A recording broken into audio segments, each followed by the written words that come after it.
It's time for Twig This Week at Google. Paris Martineau's here, Jeff Jarvis. Coming up, 3 stories that raised our blood pressure. We're mad as heck, and we're not going to take it anymore. Take that, Surgeon General Vivek Murthy. Also, TWA is back. What? It's all coming up next on Twig. Podcasts you love. From people you trust. This is Twig. This is Twig, This Week in Google, episode 773, recorded Wednesday, June 19th, 2024. Mouse jigglers and keyboard strokers. It's time for Twig This Week in Giggles and Googles and general stuff. Paris Martineau is here from The Information. Hello, Paris. Hello. I look forward all week to this show because I get together with you and the wonderful Jeff Jarvis. And we get to just kind of hang and talk about stuff we're interested in. That's why it's no longer. And it irks. There's a certain group of people who are very. How should I say this? Concrete. Pissed? No, concrete. And they say the show is named This Week in Google. If you do not talk about Google, you must rename the show. All right, let me speak to them all right now. Okay. Because I look through everything I can find. I search for Google News every week. And I was just thinking this week that if this show were restricted to Google, A, it wouldn't exist anymore because there's not enough to talk about. And B, we'd have to find a way to talk for 2 hours today about Google investing $2.3 billion in a central Ohio data center. Because that's the only news there is. There it is, ladies and gentlemen. And that concludes This Week in Google this week. Now we're going to do This Week in Giggles. Roll the credits. Oh, no, we're just beginning. By the way, Jeffrey is the Leonard Tao Professor Emeritus for Journalistic Innovation at the Graduate School of Journalism at the City University of New York. And yeah, I stuck that in there somewhere. And John is telling me, our studio manager, by the way, everything we talk about, you could search for on Google. It's true. Okay, I rest my case. Anyway, I look forward to this all week because it's fun. It's like hanging out with your buddies, and I'm hoping that the people at home feel the same way. Talking about things that tickle us or interest us or make us mad. I got one that made me pretty mad this week. Do you want to start with that, or should we talk about Nutcrackers on the beach? Let's get your blood pressure going. This week, the esteemed Surgeon General of the United States of America, the top doc, right? He is like the most important doctor in America. Is that fair to say? He's the most official doctor in America. He's the one who gets to wear a uniform because he's a general, which I think is wrong, by the way. I think so too. Stolen valor. If you had multiple of them, would they be surgeons general? Yes. Attorneys general? Yes, that's true. The editor says. That's rare. It's true, but there is only one. So unless you had like Surgeon General Emeritus gathered. There's debate as to how to address a Surgeon General. Is it just general? Or is it Surgeon General? I'm not sure. I will say... this week, right now, it's moral panicking jerk. I will say that watching Billions, which is, of course, where I get most of my education about finance and Wall Street, that they always called the United States Attorney General, like he's a real general, like general. Yeah. And I think that that's the official designation is general. So there you go.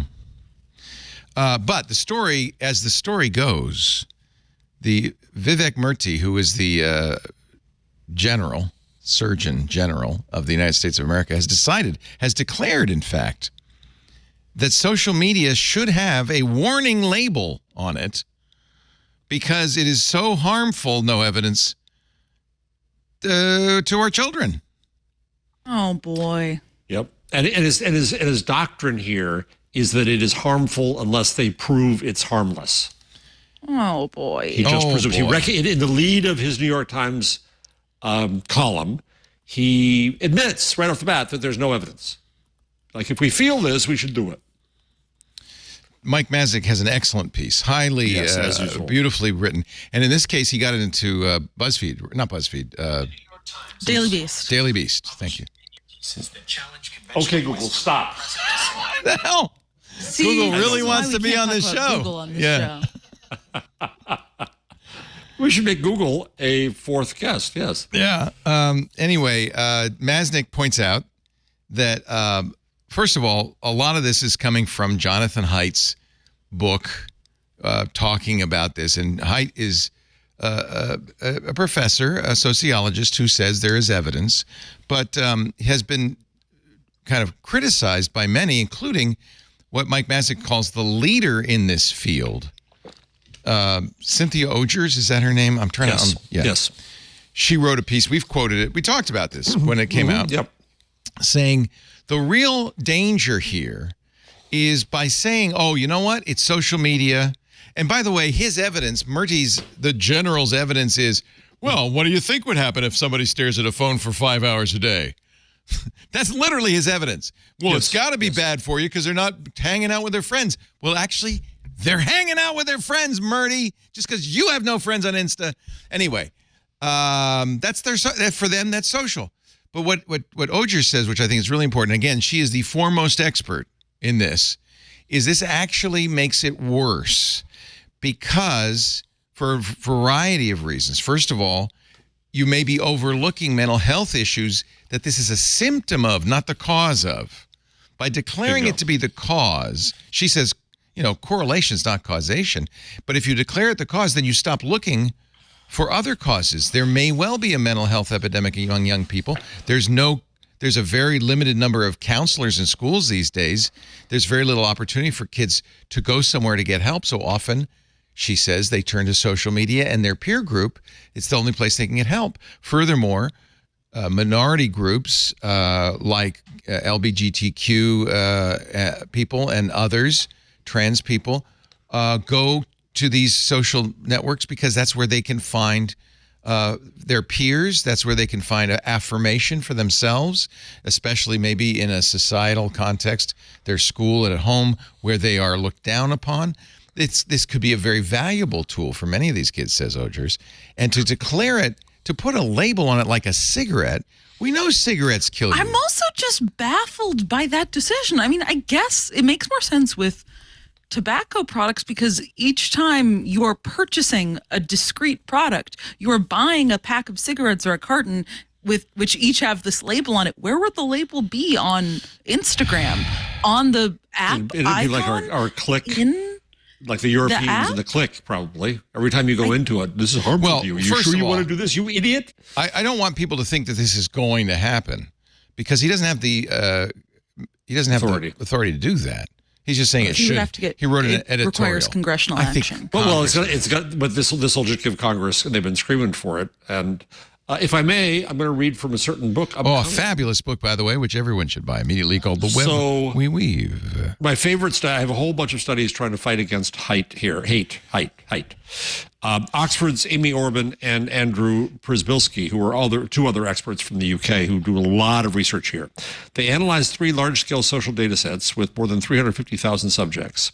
And they found that the association between digital technology and adolescent well-being is negative but small. Quote, the association of well-being with regularly eating potatoes was nearly as negative as the association with technology use, and wearing glasses was more negatively associated with well-being because you got called 4 eyes when you were a kid and it hurt.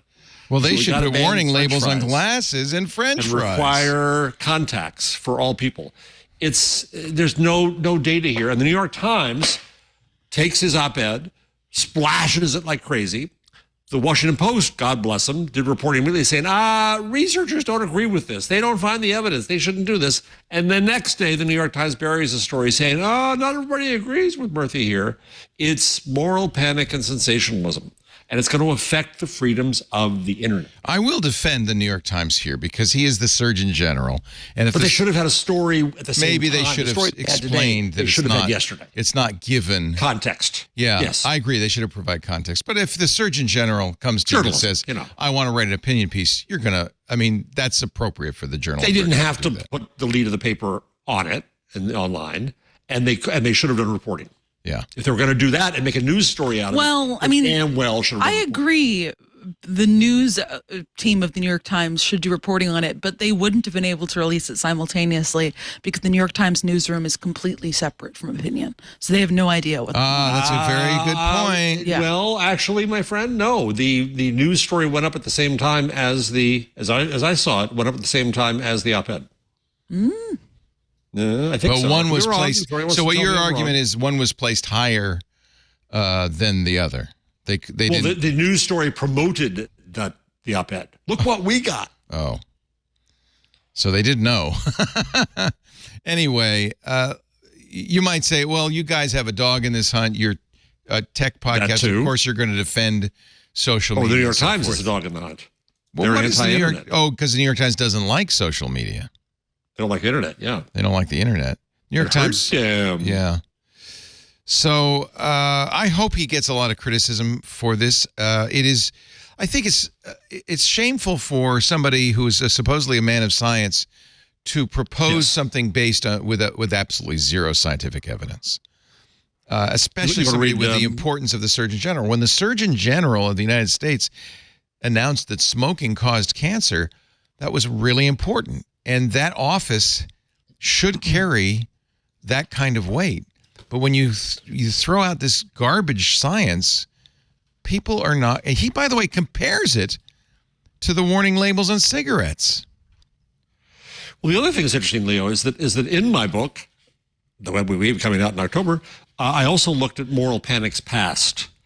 And it was interesting that the Surgeons General, the Surgeons General of the past, got roped into these investigations by Congress and assigned to investigate things. They got assigned to investigate video games. They got assigned to investigate violence. And they investigated television. They did a huge study of television. And when they came back, they basically said, nada here. Nothing here. It's pretty much okay. Murty writes, that enraged Congress. Faced with high levels of car accident-related deaths, lawmakers demanded seatbelts, airbags, crash testing, and a host of other measures. When the FAA grounded the Boeing 737 MAX after the door plug came off when the plane was in the air, or when the dairy products were recalled because of listeria contamination, we responded. Why is it we failed to respond to the harms of social media? Because there's no causation. There's no direct causation. Because let's again, it will distract from looking at all the harms That's that the most especially young important people thing. are feeling in society. Yeah, and that's the thing I would really bring up in response to this. He could say, "Hey, I'm really concerned about this," but when the person who does the most research on this debunks it so vigorously and effectively, and the same thing with Jonathan Haidt, I think we have to listen to those people, and it's just shameful. I think that anyway, that's the one I'm mad about. So I said I would start with a mad story, and now we're mad about the same thing. Now what we're about mad you, about the same Paris? thing. Are you mad about that? I mean, I think I'm mad about it in a different way. I don't think that the obvious focus, I mean, certainly I think there should be more institutional focus from like a U.S. government perspective on mental health as a holistic thing. I think that goes without saying. But I think when it comes to scrutiny of tech platforms and algorithmic feeds, impact or lack thereof on children, there should certainly be like research done on that. And I do agree that focusing on something silly like warning labels is an ineffective use of political power at a time when there could be a lot more fact-finding like out there if you're actually devoting time and resources to figuring out what the appropriate response to achieve these aims You, would as be. usual, are sane, level-headed, and I hate you. Well, you should get mad with us. Don't defend any. Get your blood pressure up. Get Well, your then blood- maybe this I'm will gonna get you be back. too. I'm gonna be too chill today. I you're went to right. the beach before this podcast. You had too many I'm filled with the nutcrackers. sun, you know. Rio Kekin in our Discord chat and our club chat says, the problem is the Surgeon General watched too much TV as a teen and now his brain is rotted. And maybe he listened to rock Video and roll. games. He probably had Video long hair. games, comic books. Comic books.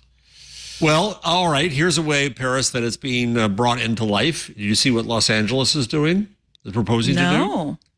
Los Angeles is talking about banning cell phones in all public schools. Huh. I mean, I think that's good. Yeah, I don't have a There we problem with that, disagree. except They will never get that through because the minute a parent can't reach their child in an emergency, they will get Well, the minute sued. there's the first school shooting, which God knows there will be in one of these schools. They'll get sued. And so they're not going to pass it because some sane person will say, oh, that's a liability. Well, your governor is talking about doing it through the whole state now. Okay, I Someone know posted a story that about this in the Discord, and I think it happened already. What? in my there was a heart of shooting hearts, already? there's some version of me that's like, okay, I'm probably being too conservative in this, but do we really need cell phones in schools? If a parent needs to contact their child, can't they just call the front office Like and you we hop on did? the phone in that way? Like we did back in the day?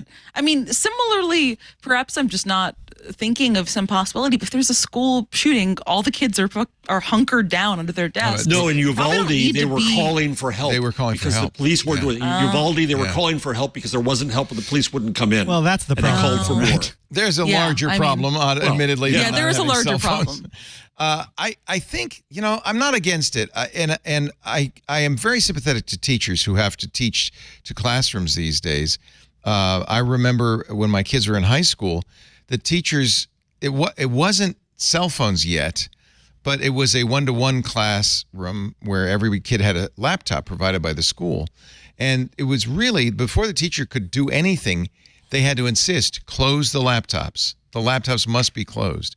And now it's a lot easier to see if a laptop is closed and the kid's paying attention. The problem with a cell phone, and I know it because I sit at a dinner table every day with a 21-year-old who's doing this.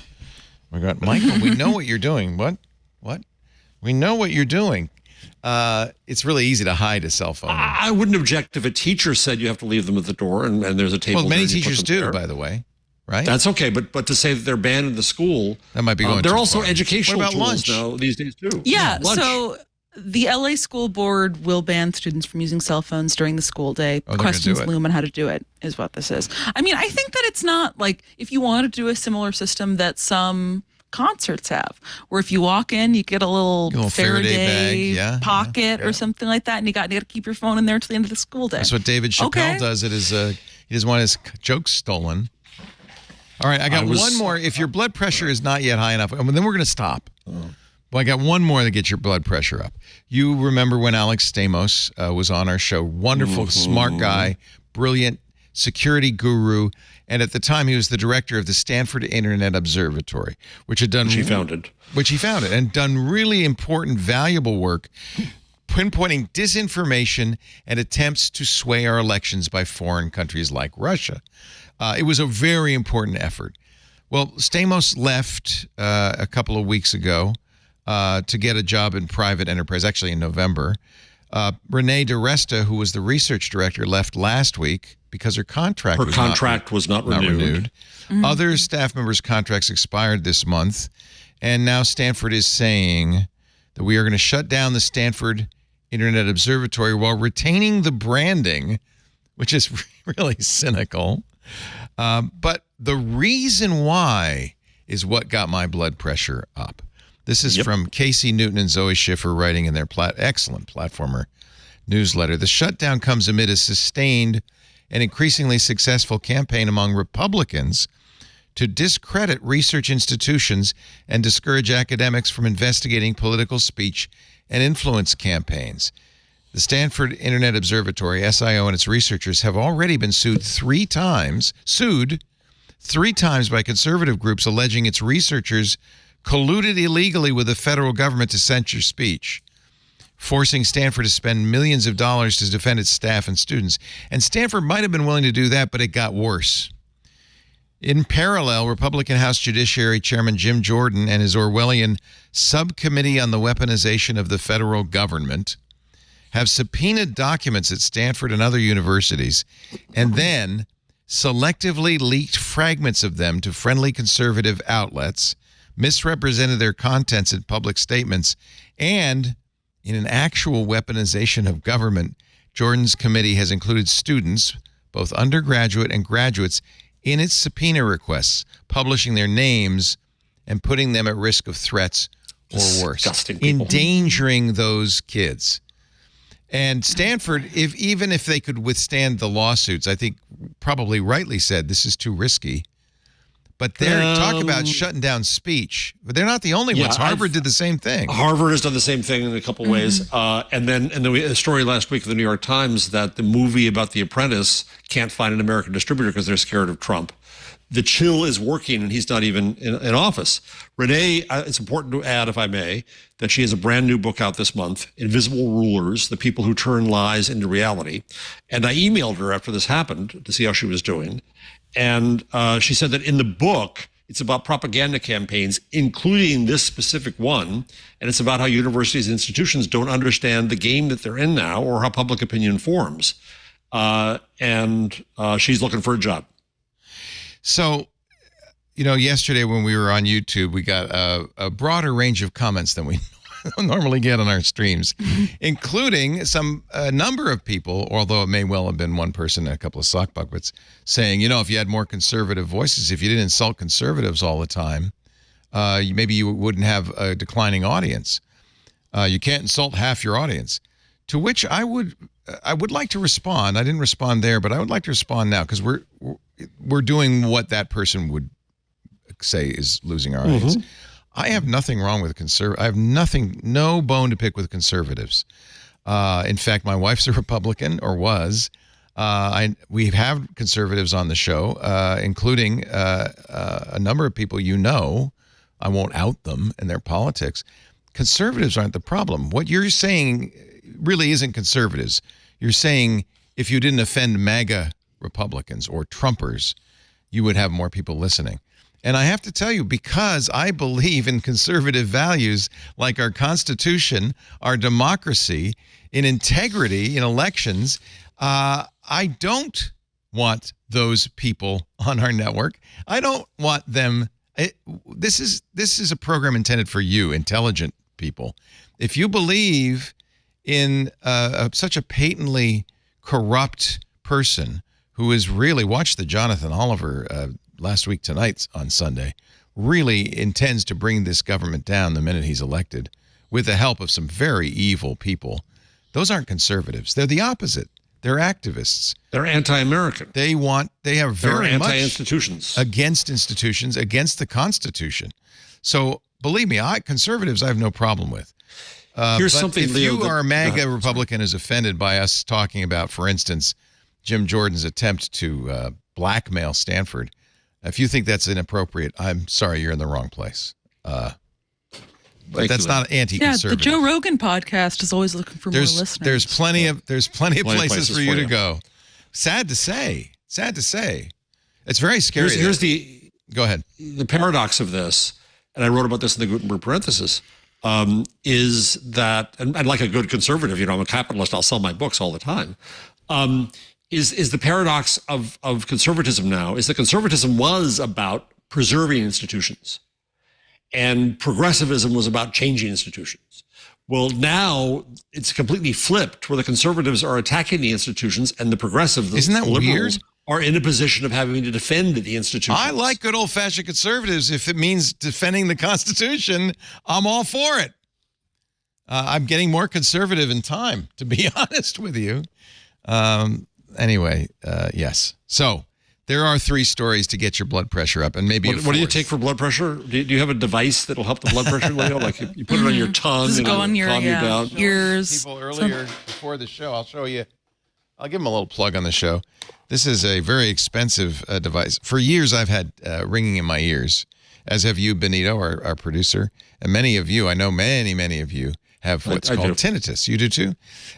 For a long time, I could ignore it. When it was quiet, I would hear it, like at night when I'm going to bed and stuff. But but as I've gotten older and my hearing's gotten worse, it's gotten louder and louder, and I can hear it all the time now. It's like there's always a tea kettle going in the background. So when this FDA gave what they call de novo approval, which is not an endorsement of the technology, but at least saying it's not going to hurt you, of something called Linear, I said, all right, I'll try. I'll do anything. Now it's $4,000, so I'm trying it right now. It's a 12-week.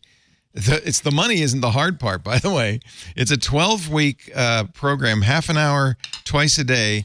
I have to put this electrode on my tongue, which tickles it like champagne bubbles. It's not like a battery, like when you put a battery, like a little tingle. Yeah, And you can turn it up and How down. often are you guys licking batteries? Did I you do don't that as a know. kid? No, I never Well, you should licked a try it. battery. It won't hurt you. You should. It won't hurt. Yeah, Really? a 9-volt battery. Which you hit side? both leads at the same. No, it's a 9-volt, so they're both on the same Don't side. lick batteries, kids. Oh. Well, that's how you don't. find out if they're still in charge. That's how you find out if they're not dead yet. Anyway, Yeah, exactly. So it's not, Right, it's not producer trick, right?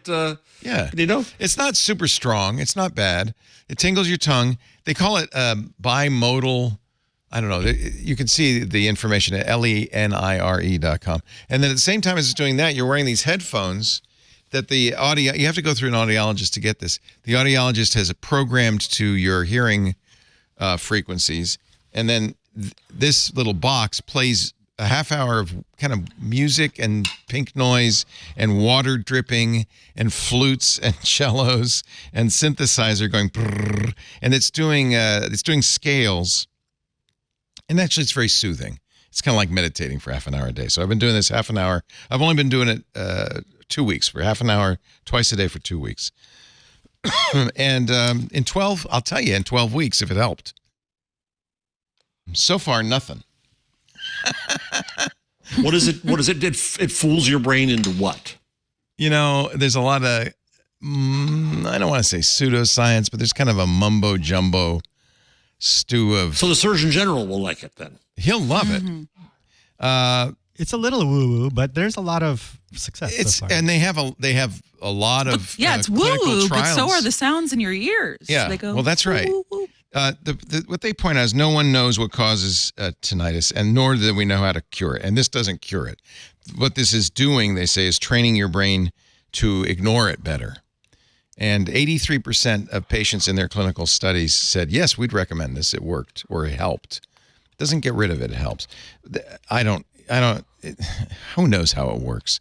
They don't know. Well, how it works, I put in the rundown early examples of quackery with electricity. Oh, yeah, there's a lot of it.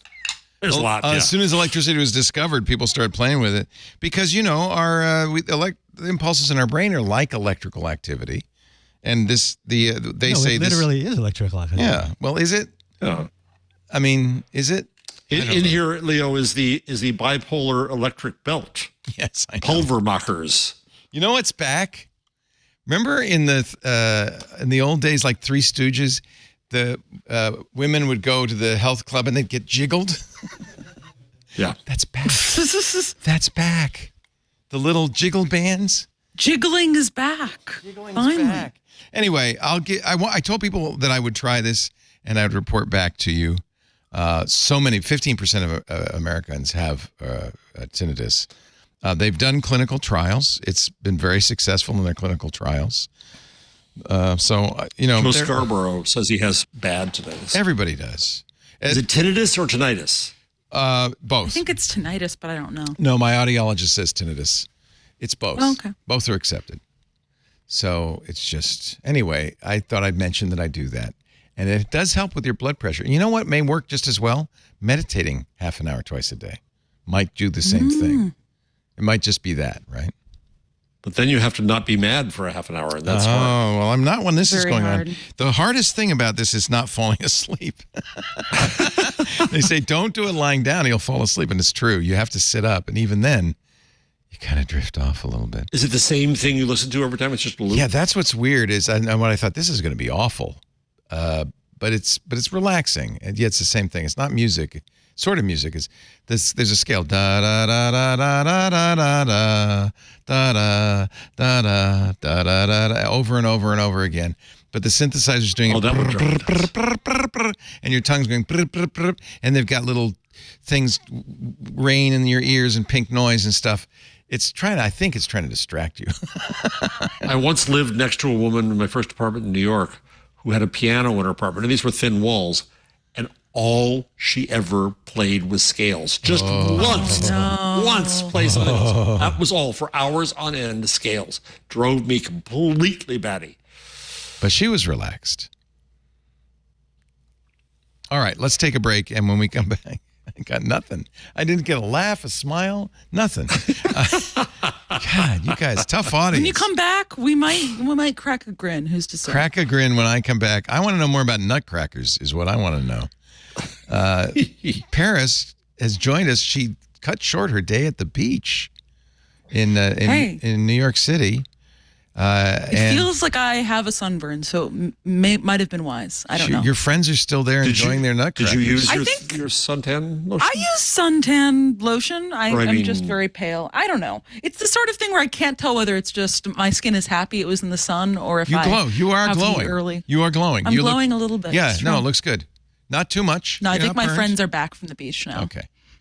I And just I had to get learned, back a little Jeff and I early. learned a new thing, that there are people who go up and down the beaches of New York City offering alcoholic beverages called Nutcrackers.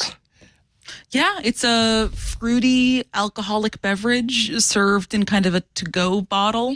The price is God knows what. You pay cash or Venmo, and they walk down the What a beach and world. kind of compete with one another. What a it's world. lovely. We had to bring our own Boone's Farm, right, Jeff? We would bring the strawberry ripple. Yeah. We're responsible for yeah. This show brought to you today by the folks at eufy. You may know the name EUFY. That's the smart home division of Anchor. We love the Anchor products. In fact, as soon as Anchor started putting out eufy products, I took a look. We really like this. This is the eufy Video Smart Lock E330. It's kind of three devices in one package. It's a smart doorbell, a video camera, and an electronic lock. But here's the thing. It's very easy to install. Look at this. Micah's doing it with just a screwdriver. Goes right in where the old lock did. Battery powered and with fingerprint recognition. So it has about 0.3 second fingerprint recognition. Takes 1 second to turn the deadbolt. It's a deadbolt system. There's the battery he's putting it in. You scan the barcode to join it to your eufy smart home. And now you can do all sorts of things. You can let people in remotely. You can see who's at the door. You can hear the doorbell ring. And with that 10,000 milliamp rechargeable battery, your eufy video lock can last up to 4 months. Easy to remove. Charge it up. Look at this. He puts his finger on it. Boop, boop, boop, boop, boop, boop, and it unlocks just like that. But here's another thing I really like about it. It's got a key and a keyhole. So you're not giving up anything with your eufy door lock. If the power's out, the battery dies, you still can get in. Here's another thing. You can control your front door remotely using the eufy Video Lock app. So here's Burke trying to get in our engineering department. He rings the doorbell. Micah checks the camera, says, oh, yeah, that's Burke. Unlocks the door for him, lets him in. It has passcode unlocking, remote control with 2K clear sight, two-way audio, enhanced night vision. This does what 3 different devices would do. And here's the best part. No monthly fees. No subscription at all. All of your eufy Video Lock recordings are stored locally. So you not only don't have to pay for storage, you don't have to pay any subscription of any kind. And your privacy is guaranteed. Enjoy a worry-free experience with an 18-month warranty, all backed by eufy's 24/7 professional customer service team. Get yours today by searching for eufy Video Lock, EUFY Video Lock on Amazon, or visit eufy.com, EUFY.com today. The eufy Video Lock. This is so cool. It's now guarding our engineering department. Thank you, eufy. $15. There is inflation hits the Nutcracker. Holy moly. Prices are going up. According You to are our- muted, Paris. Oh, she's talking, but we cannot hear. There is. Dang it! Sorry, I had it on mute because I was snacking on cookies. Because you're during the eating ad break. you're drinking a Nutcracker. I know. I was drinking a Spindrift seltzer. But no, part of the issue is the Nutcracker. One, I did pay $15 for a Nutcracker today, and I felt bad about it. But the Nutcracker guys are walking around on the beach. I was at the Jacob Riis beach. It was packed. The sand was super hot. By the time I got my little feet over to the Nutcracker guy, I was You were- burning. I was like, you were whatever, taking it just any give me my price. drink. Just give me I was my like, give me drink. my drink, take my cash, and let me go back to the shade. And then I was like, dang, I shouldn't have paid $15 for that, but I did. Well, our Discord shared an inflation story about Nutcrackers saying prices are as high as $15 now. I figure if, New York's prices are always going to be the highest. So. But those are tax-free, so that's straight up supply and demand prices. I mean, Wait a that's the minute. thing. That You guy, can't- yeah. he's got to get a bunch of plastic bottles. He's got to make the thing, pour it in. He's got With God knows what, and what God knows what circumstances. That's why I'm not what sure. tubs. I would really want to. Oh, yeah. No. I would really. Listen, you're I taking mean- your life in your hands here. You're drinking a beverage on the beach. It's not You don't think that much about it. Do you There's pick enough up? alcohol in there; it's going to kill any It's bacteria. going to kill anything. Yeah. Do you get fruit from fruit people on the street? The little ladies who are cutting it up on the street? No, I normally go to the farmer's market for fruit. I respect the fruit ladies, but also I just don't order fruit enough for that to be an. These are just fruit vendors that are out in the street and always give me pause because it's hot out in the street. What is fruit doing out there? But True they're that. very popular, so I assume many people do, and they're fine. I just want to say this is why the rest of the country thinks New York's crazy. I mean, that's fair. Yep. Japan. Oh, let's see. Did we do all the outrage? Have we done all the moral panic? Oh, let's see. There's always more. There's always more moral panic. How about one from the other side? Pop culture has become an oligopoly. We're talking on Twit. This is from experimental-history.com, Adam Mastriani. We were talking on Twit, Benito, you were there, about why movies are so terrible these days. Well, Adam's got a theory. He says, you may have noticed every popular movie these days is a remake, reboot, sequel, spinoff, or cinematic universe expansion. And he brings the receipts. In 2021, only one of the 10 top-grossing movies, Ryan Reynolds' Free Guy, was an original. There were only 2 originals in the 2020 top 10 and none at all in 2019. People blame this trend on greedy movie studios or dumb moviegoers or competition from Netflix or humanity running out of ideas. But really, it's because there's a cultural oligopoly.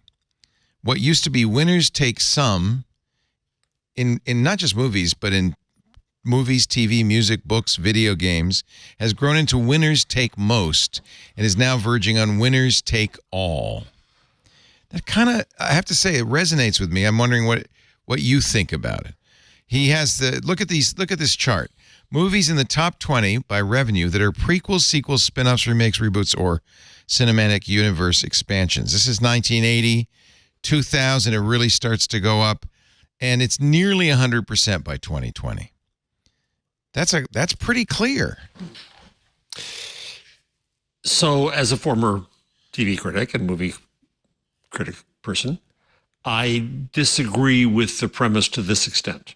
There's no surprise here. But what he's really covering is the death of mass, the death of the blockbuster. Which you've been talking about. Yes. Right. And so the top of the charts doesn't really matter anymore. So much of the money is being made down the way. The risk to try to make a blockbuster a number one, which still pays, is huge, is worse. So they're going to find safer ways to do that. Reality TV, movie franchises, book franchises, and so on. But the numbers at the top are small in the total comparison of the entirety. So if you look at what happened with music, and the former chief economist at Spotify, whose name I'm suddenly forgetting, has written really well about this. They used to have a couple hundred genres. Now there's 9,000 genres. Well, I would take so with a many grain more of salt creators. anything that Spotify says about the music industry. He left. He's gone now. Formally. He's cleansed. But what you say actually is a good way of annotating this graph. Because this graph, which does look damning, the graph that it shows... is damning of the quality but of movies. it's only the agree with top that, but the 20 reason movies. behind it. It's only the top 20 movies. And what you're Which doesn't saying matter is anymore. there is a rich, long tail in all of these media that more than makes up for the revenue in the top 20. They compete with that top so much that it's harder to make it at the top, and so you're going to be safer and do stupider crap That at makes the top. actually, I like your theory much better. Paris was going to interject and disagree, I think. I was just saying, I mean, I think that with those caveats, that makes sense. I was going to interject and say it is notable that the share of revenue is going up. It's not decreasing for these top 20 movies. But I do think thinking about it in context, with these are only the top 20 movies. Of course, top 20 movies by revenue. Of course, they're going to be created by the big movies, the conglomerates, blockbusters, the big boys. Yeah. Yeah. He actually, Adam Mastriani, kind of does acknowledge this. When he's talking about the causes, he says, software and the internet have made it easier than ever to create and publish content. Most of the stuff that random amateurs make up. Whoops. Oh, thank you. Windows wants to restart to update. Do you mind if we stop the I'm so glad briefly? that they. It's You're time, out of date, Leo. It's time to Get with the restart. How? Why people use Windows is beyond me. Anyway, where was I? Most of the stuff random amateurs make is crap, and nobody looks at it. But this is your point, Jeff. A tiny proportion gets really successful. This might make media giants choose to produce and promote stuff that independent weirdos never could, like an Avengers movie. Okay. The other thing is consolidation. There are very few movie studios, music labels, TV stations, books. Yes, that's true, too. Video games. It's all coming. And this is why I was really upset. Paul loved the idea that Microsoft was going to buy Blizzard Activision. We talked about this on Sunday, too. But to me, it seemed like a bad thing for the video game industry because it was just more consolidation. He also talks about innovation. You may think there's nothing left to discover in art forms as old as literature and music, and that they simply iterate as fashions change. Of course, there's nothing new, so why should that be a surprise? He says it took humans thousands of years to figure out how to create the illusion of depth in paintings. Novelists used to think sentences had to be long and complicated until Hemingway came along. Right? So he talks about some of the innovations like sampling in music that have really changed how we make music. So that, I don't know why he brings that up. Maybe that's a counter argument to. Anyway, I think you're right, but I do think he's also right and it's one of the reasons we see so many sequels and remakes and cinematic universe movies these days. And it's crap. It's crap. It is Something crap. else he also brings up, though, is which I think is true, is that movies have also like all these mediums. Sorry, are I now have to. competing. I'm sorry. I hate to interrupt. I just have to. I have to restart Windows. I'm sorry. You go ahead. I'll let this. Like, so all the mediums are competing with each other for time, basically, because like there's so much of it now that. Well, that's true for us too, right? Yeah. One of the things that's eating away at our audience is there's so many choices. So once you have all these choices, people will go and pick the safe choice because there's too many. Why? When you go to Something they know is Netflix, already you don't take okay. a chance on Netflix, do you? You don't say, "Oh, No, people put on their comfort shows. They don't go and Exactly. look out for something new. But how many I do people, think though? There was it was probably like 2018 or 2019. I was listening to a Netflix earnings call, and the then CEO of Netflix was like, we consider our competition, we're looking ahead for the next 5-10 years, not to be other streamers, but to be games like Fortnite or social media feeds. We are competing for overall attention span throughout the day, not directly with other streamers and one-to-one forms of entertainment. And I think that that's kind of interesting here. Is part of it is you're kind of, consumers feel a bit like a sweaty eyeball. What are you going to look at? There's so many different options. Wait a minute. Consumers feel like sweaty eyeballs? A big sweaty eyeball.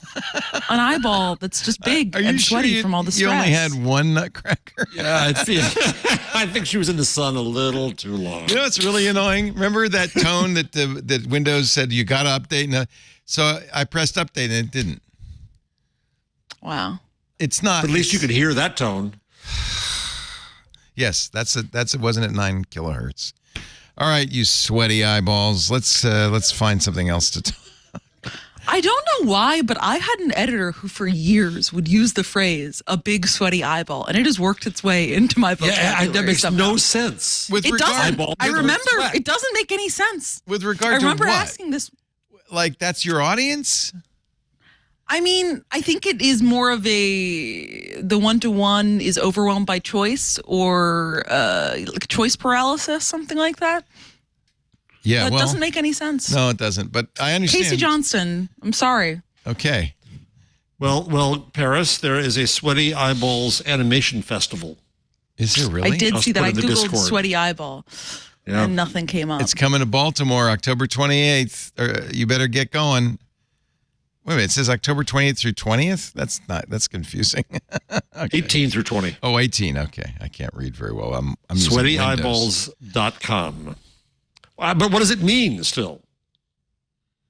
It's a great question. So you may remember last week I mentioned that Elon Musk got his shareholder vote that he was hoping for and his pay package. Schmucks born every minute. Well, I thought it was reinstated, but no, they've got to go back to the court now and say, well, look here, Judge. The majority of investors approved the $56 billion compensation.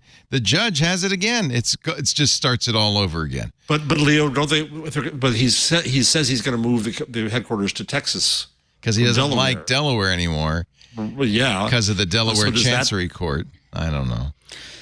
I will say something I would really recommend anyone doing if you have even like a cursory interest in Elon Musk as a person and how his cult of personality is formed is the other week I sit next to our Tesla reporter, Becky Peterson, and she and one of our editors who was writing our briefing newsletter that day were like, oh, we're going to watch the Elon Musk shareholder meeting in the conference room. And I was like, great, I'll come in there, do my work. I would recommend to any person interested in Elon Musk, watch the full video of his thing at the shareholders meeting. It was the most painful however many minutes of my life.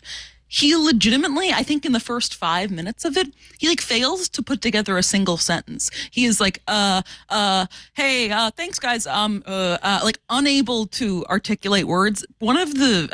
He tells a couple rambling stories. At one point, he stops his speech to the shareholders to point out that it was 4:20 and that, he just happened to look down at his watch and it was 4:20. Isn't that funny, guys? It was just that's like deeply an 8th uncomfortable. Grader. Oh my goodness. Did he have to reboot his Windows machine in the middle of the talk? Oh, that's like a 9th grader. He's not that. That would be. He's not that advanced, Jeff. Yeah. The Daily Show had a great scenes of Elon Musk dancing and walking funny and all that, and said it looks like he's a being that just got a body. Well, he has said that he's on the spectrum. Maybe he's just a little neurodivergent, and we shouldn't be mean to him. Or besmirching those who are. Then there's Arwa Madawi in The Guardian, who says the companies led by the boob-obsessed billionaire have faced a number of sexual harassment lawsuits. Why do his cult-like followers still consider him a genius? The headline, will Elon Musk's incessant innuendo ever catch up with him? Things like it really is sixth grade. Dropping the W from the Twitter sign. Hardy, har, har. Part of what I just don't understand is I've watched and listened to a lot of like quarterly earnings calls, shareholder meetings. It's something I do a lot for work.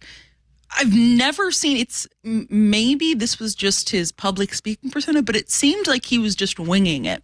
It didn't look like he was reading off a teleprompter. If he was, it was a very odd series of notes for anyone to have written down. And I'm just like, my dude, you're not the CEO of one, but many companies. Why don't you, if you're having trouble speaking publicly, why wouldn't you just do what every other chief executive does and write it down? I recognize this because it's happened to me. This is when everyone around you tells you you're a genius. And then you start to believe it. And then you say, oh, I don't have to do any prep. I'm a genius. They love me. Yeah, by virtue of me saying it, it's already great. That's his thinking. Right. Yeah. What pearl? I'm throwing pearls before swine here. Get with the program. This article is so damning. I didn't realize there was so much. Yeah, it really piles up. Oh, I mean, and it's really misogynistic and crude. It's not just childish. It's inappropriate for a leader at a company. And a Tesla factory worker filed a complaint alleging that Tesla had a pervasive culture of sexual harassment, including frequent groping on the factory floor. She said she was frequently propositioned and subject to, I can't even read the comments. I'd be embarrassed to read them, let alone say them out loud to a human. And she's not the only lawsuit in the sexual harassment lawsuit. This article is, I think, damning and really it really is more serious and why than just that he's he, a buffoon. This is a bad man. And why doesn't he? Why is there not Me Too here? Why is he not being? He's getting away with it. He's got plenty of. And we had a story about this. I think was it last week about him and his awful behavior. I think part of what is worth considering, especially given that all of this news is tied to him, the shareholders of Tesla approving his giant pay package, is I assume if you're a Tesla shareholder, you realize one of the most valuable things your company has or your stock has is Elon Musk at the helm. There's no way that Tesla is not valued like a normal company. Elon, even at the shareholders meeting, had said, "Oh, you're crazy if you're not valuing Tesla like it's going to be the most important company of the future, and that we're going to create, I think, personal androids for every person in the world." He is somehow able to make Tesla's price skyrocket and his company's stock prices skyrocket in a way that is completely untethered from reality. And from a shareholder's perspective, that's invaluable, no matter how many terrible comments he makes. It's the house that hype builds, right? It's that belief. Last week we discussed the story at the Wall Street Journal. I just went back. The headline was Elon Musk's boundary blurring relationships with women at SpaceX. No. They're mollycoddling him in that story. I'm seeing if I can pull this up. On CNBC, Morgan Freeman was being interviewed. Let me see if I can get the clip here. Platforms yesterday. Many of you seem to feel it was very cathartic for you as well. Anyway, I think today will be a bit more of a traditional show. We will see. We're going to start with some stuff related to Elon Musk, who is just squarely still in this free speech. Oh, this is not. I'm sorry. I'm playing the wrong thing. I'm playing a podcast review of what Morgan Freeman said, which is, by the way, this is another problem with the internet, right? It's very hard to find the original content. Maybe this is it. I think Elon posted it, so it's got to be it. Yeah. Here we go. Phone to see what the stock. Is it true that on shoots you're sometimes checking your phone to see what the stock market's doing? Yeah. Any stocks in particular? I own Tesla. Tesla. Yeah, I'm a huge fan of Elon Musk's, and oh boy, I think he's got the most incredibly forward-thinking ideas about where we can go technologically. So this is why Elon gets a shareholder vote, because his stock is going through the roof. Yeah, except it's not anymore. Why is CNBC interviewing Morgan Freeman about Elon Musk stock? I don't know. You know why? It's good for ratings, like everything else. Why do you think I just played it? Yeah. Too bad we don't have any ratings. What else? You want to do some AI stuff? What else? Thank you, Lena Khan, the FTC and the Department of Justice suing Adobe. We talked about it earlier today on Windows Weekly. Paul Thurrott This is a good cause. It happened to me. They're suing Adobe for deceiving subscriptions that are too hard to cancel. Adobe hides the early cancellation fees. In fact, if you go right now to adobe.com and you sign up for the Adobe Photographers Plan, which is $20 a month, I can actually go through it and show you. I mean, even though they're being sued, the dark pattern is right there still.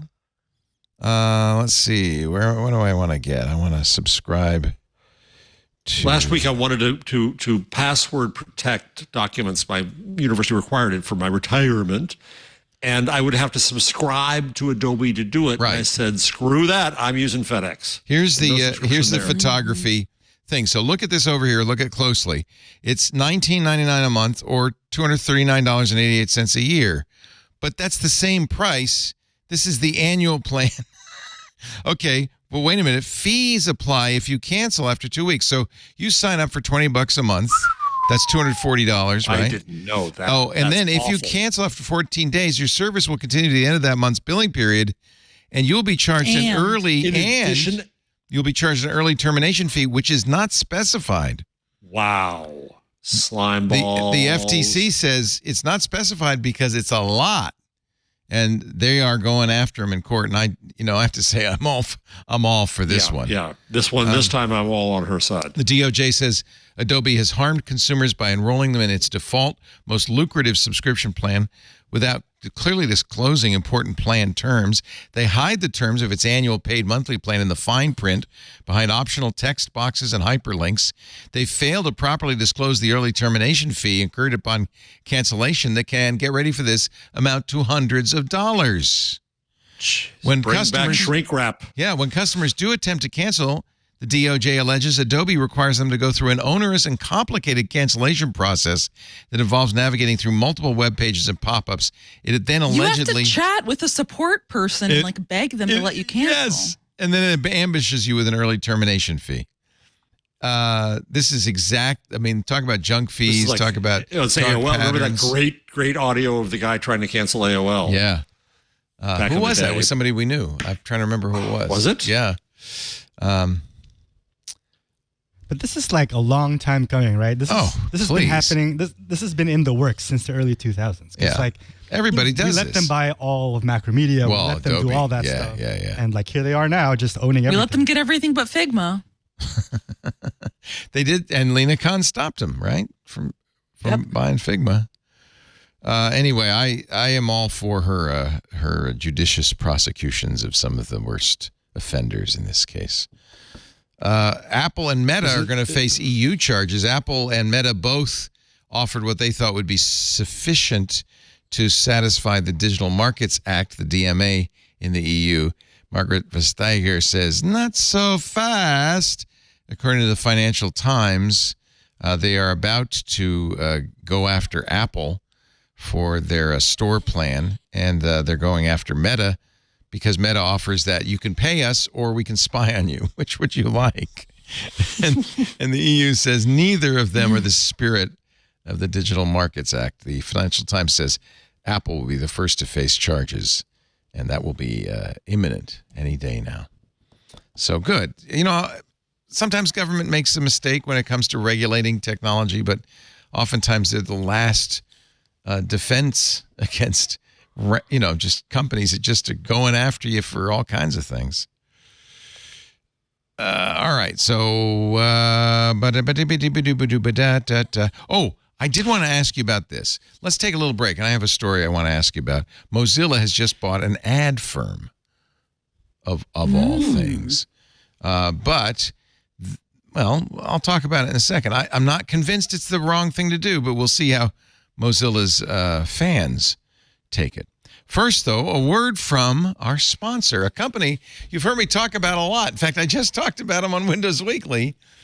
I called them Collide. They are now 1Password. In a perfect world, end users would only work on managed devices with IT-approved apps. But as you know, everyday personal devices and unapproved apps not protected by MDM, IAM, or any other security tool get used on your network.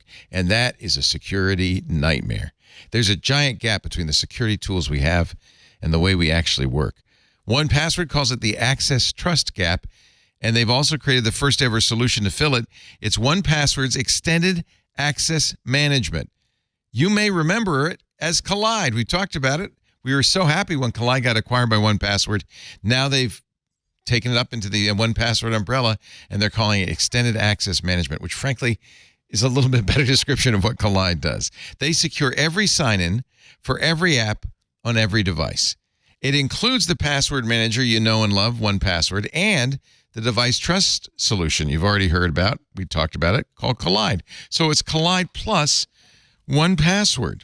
1Password Extended Access Management cares about user experience and privacy, which means it can go places other tools can't, like personal and contractor devices. It ensures that every device is known and healthy, and every login is protected. So you can stop trying to ban BYOD, which is never going to work, or shadow IT, and start protecting them with 1Password Extended Access Management. Hey, this is great. 1password.com/twig to find out more. That's 1Password. You know how to spell password. Yeah, it's 1password.com/twig. We've been longtime fans of Collide. I was thrilled when Collide got acquired by 1Password.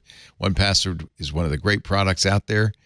To do that kind of security, to combine the two together, that's remarkable.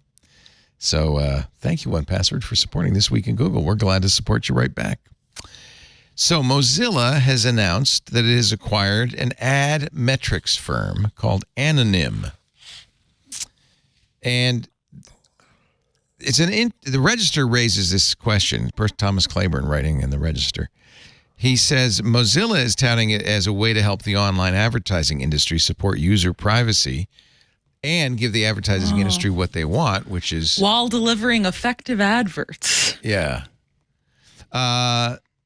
This was founded by Meta executives. Okay, strike number one in 2022. Now, the real question that the Register raises is many Mozilla users use Mozilla because it's not Google, because it's got, you can put ad blocking on it. And so there's some thought that why is Mozilla doing this? Are they trying to do ads the right way so we can support media? That's what they're trying to do. Mozilla's marquee product, he writes, the Firefox browser, has long been a refuge from the not-so-private Google Chrome ecosystem among those who block ads for the sake of security and privacy. Many of its other products emphasize privacy, while since the 1990s have applied the avoidance of online advertising. So what Anonym does, and this is the question I have for you two, and if this seems okay to you, Anonym does a few things that are a little weird. One of the things they do is they collect information. Let me see if I can find this description here. Well, this is Ariel Anonym allows advertisers to join their first-party data to publisher data for the purpose of measurement, targeting, and optimization. But the nature of their technology is that calculations occur in a private and secure environment where humans do not access the individual data. The outputs are private and anonymous, and all individual data and PII, that's personally identifiable information, is destroyed after the calculations are complete. Anonym doesn't see or retain individual data or build profiles. And the reason I'm interested in this is because we do something like that. So we've been told by agencies and advertisers, we are not going to buy you unless you can, the things they want, unless you can prove to us that you're selling our product. They want to know who's hearing the podcast. We don't want to give them that information. We don't really know it. All we really know is IP addresses of people who've downloaded it. Actually, it's not even of people. The IP address from which a podcast has been downloaded. It could be Microsoft's IP address, in which case we really don't know who it is. It could be 1,000 people. But we have that list of IP addresses. The advertiser has a list of IP addresses that visited the landing page or their website. What the company we use, Podsite, does is it collects both those databases without looking at them, matches them up, and then returns to the advertiser a simple number. 58% of the people who visited your landing page also heard your ad on Twit. Some, not all, not even the majority of advertisers, but some advertisers are satisfied by that. That's all we want to know. Did you hear the ad? Did it drive traffic? I think that that's kind of what Anonym is trying to do too. Do we accept the proposition that we have to do something to support ad-supported internet media like ours, like a web page, like the information subscription, so I can't use the information. Like The Verge. Like most of media? Like most media. I say yes. Paris? And we need to do models. Is this model private enough? I mean, I don't know the specifics about this model. That description seems fine. I mean, typically a description given by a company's PR rep could have a number of caveats that are being left out. Yeah, you have to trust the company. Voice of experience. Yeah. I think it's an interesting approach from Mozilla. I'm curious, is this the for-profit part of Mozilla or the non-profit part that's going to be controlling Anonym? Good question. Anonym, we're told, will operate as its own business unit within Mozilla, says the Register. The company provides privacy-safe ad measurement, audience segmentation, and ad delivery organization. I mean, I think it's obviously part of the profit operation of Mozilla. And, I love Firefox. I use Firefox, and I have to say, I've been very concerned because Firefox's market share is dwindling. Chrome is so dominant. We know Chrome is not privacy forward, even though Google has made some efforts in that direction. I think it has to be solved. I think Google's trying to solve it because they have no choice. And I think Mozilla's doing the same thing. If they want to survive, they have to have... So here's how Mozilla describes it on its blog. Here's how it works. 3 parts. Part 1 is secure environment. Data sets are matched in a highly secure environment, ensuring advertisers, publishers, and don't access any user-level data. Anonymized analytics. The process results in anonymized insights and models, helping advertisers measure and improve campaign performance while safeguarding consumer privacy. And finally, differential privacy algorithms. These algorithms add noise to the data, protecting it from being traced back to individual users. I mean, I think that seems fine. Like Mozilla describes it as this acquisition marks a significant step in addressing the need for privacy preserving advertising solutions. I guess that's a better step in a direction if everything is going to go this way. There's certainly, and I think the register readers are in this group, a large group of people who say no advertising, no spying, nothing, right? But yet also they don't want to pay for things. Right. And that's kind of, I think that's what Meta is telling the EU. Look, either we can do behavioral advertising or people are going to have to pay us.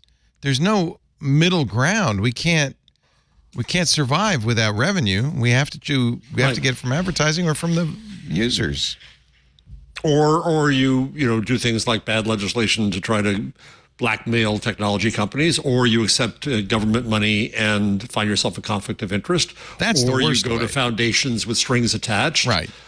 Every what I teach my students all the time is every single revenue stream you have has conflicts you've got to grapple with. And that's what you went to Sacramento to lobby against, is the California Journalism Act, which would subsidize big journalism with basically a link tax on big tech. It's worse than that. So I'm going back next Tuesday to testify before the Senate Judiciary Committee in Sacramento.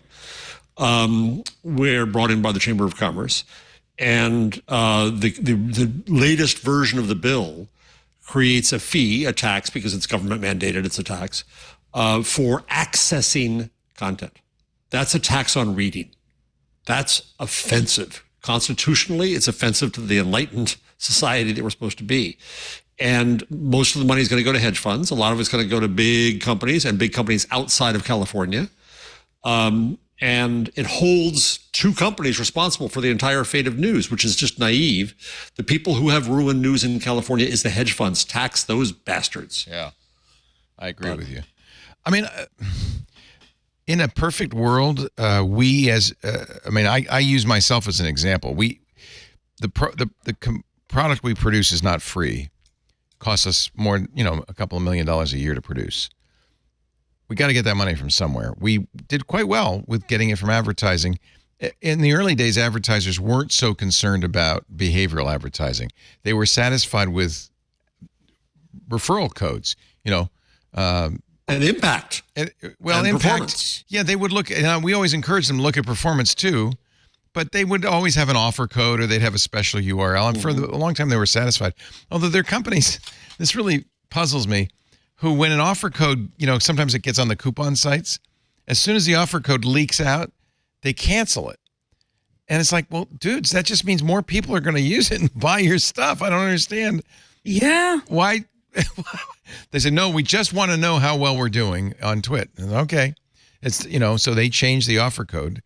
Used to be they'd change it a lot. It's calmed down a lot. But we have to make money somehow.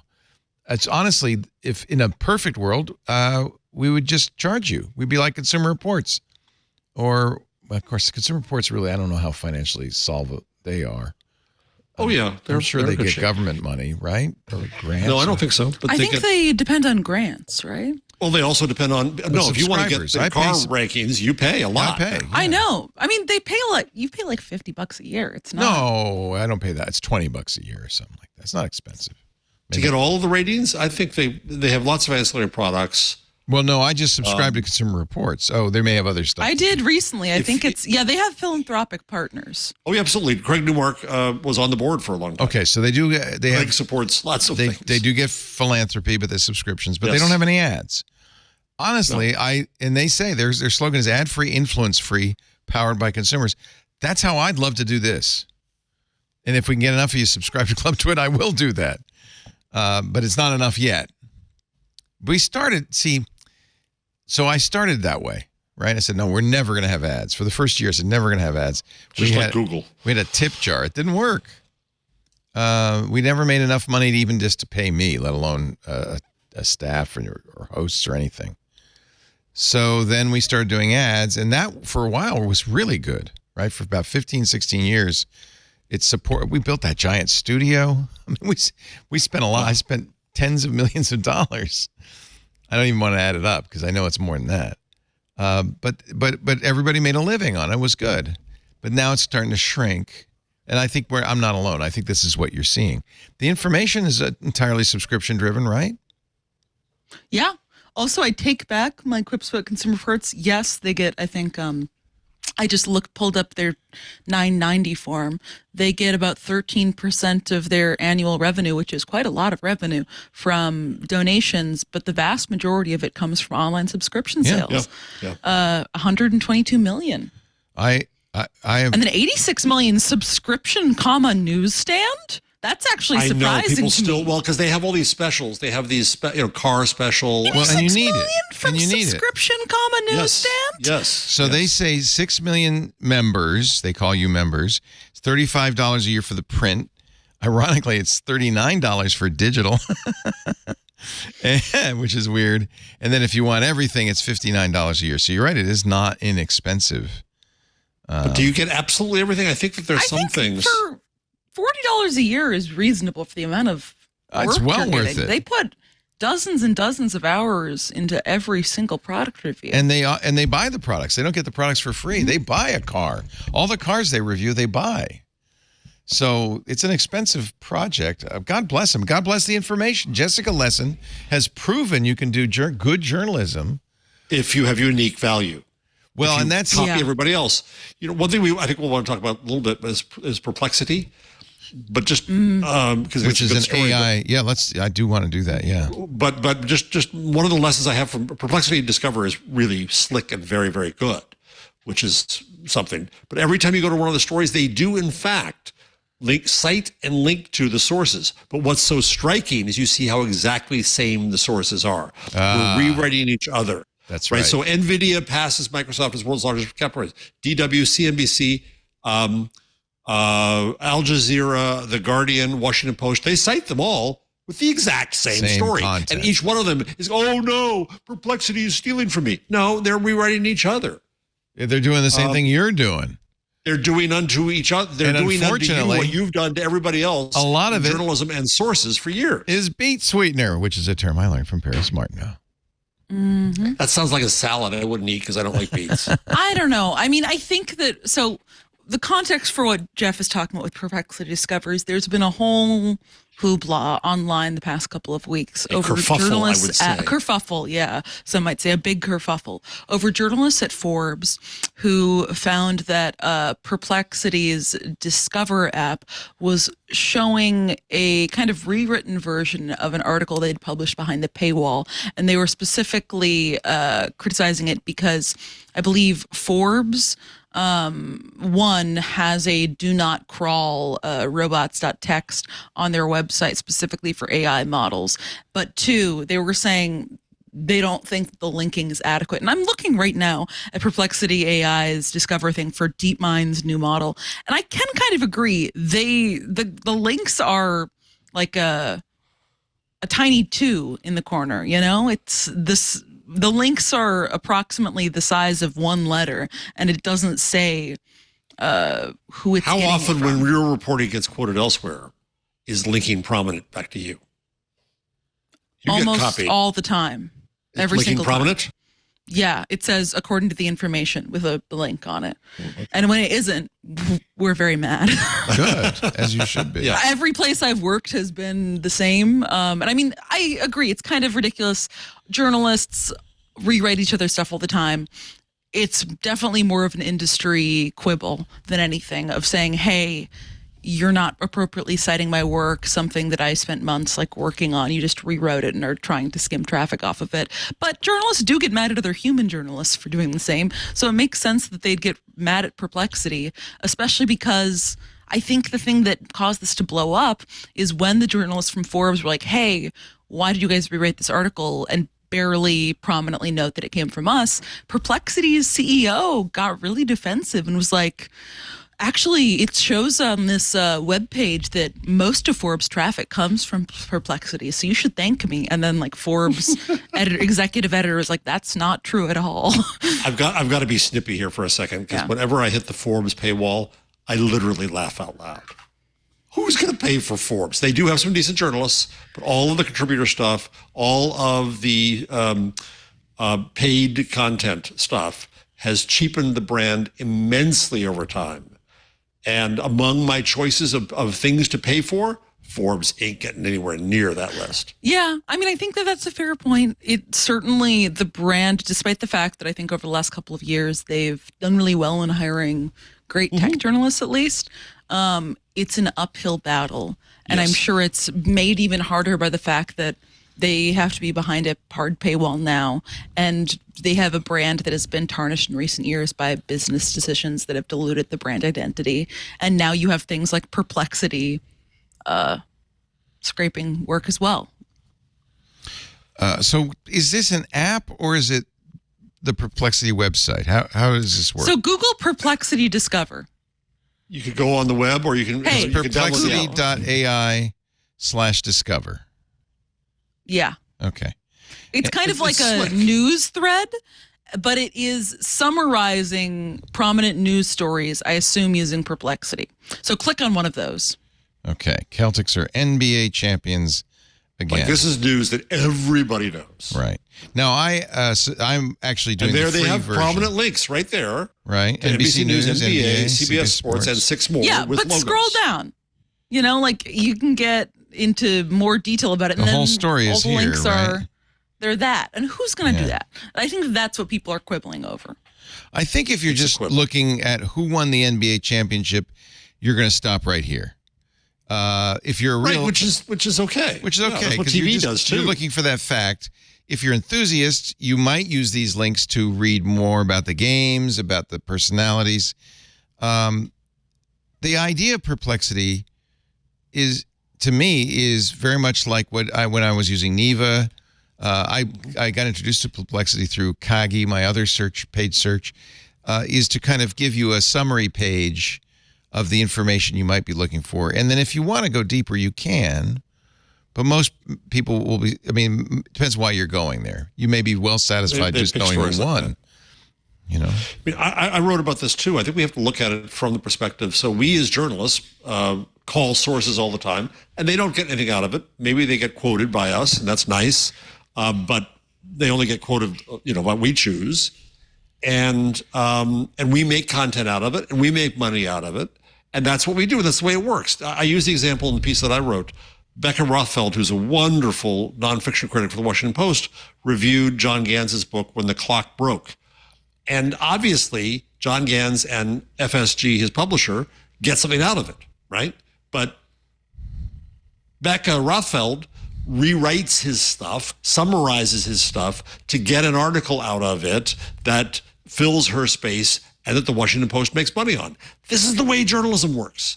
And so for journalism to in turn complain that oh, geez, others are summarizing our work, there's far worse at it. Business Insider made its entire business at the beginning by doing only that. We do it every week here, where we're summarizing people's work. We credit it. Do they really get that much out of it? No, but that's the breaks. That's the game. That's what we do. And that's how Discovery worked in the past. You wanted to be covered by, I would love for more people to summarize my books and write about them. I would kill for that, of course.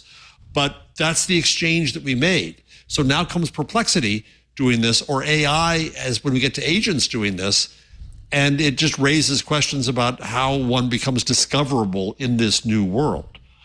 If you were an author, you wanted to be discoverable through the book review section of a newspaper. If you're a newspaper, you need to be discoverable through search and social and now AI. And it ain't easy.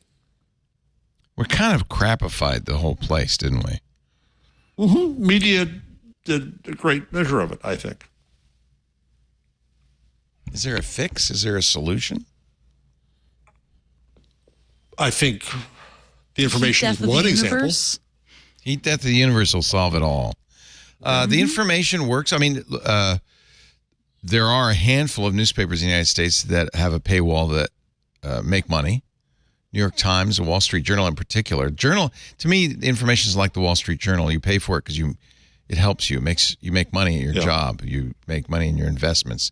There's a real payoff. There's a direct quid pro quo. The $400 I pay for the information pays itself back in information. But that's only one model. And when it comes to things about public discourse and democracy, most of our news is now behind paywalls. Well, no one's going to cover the city council meeting.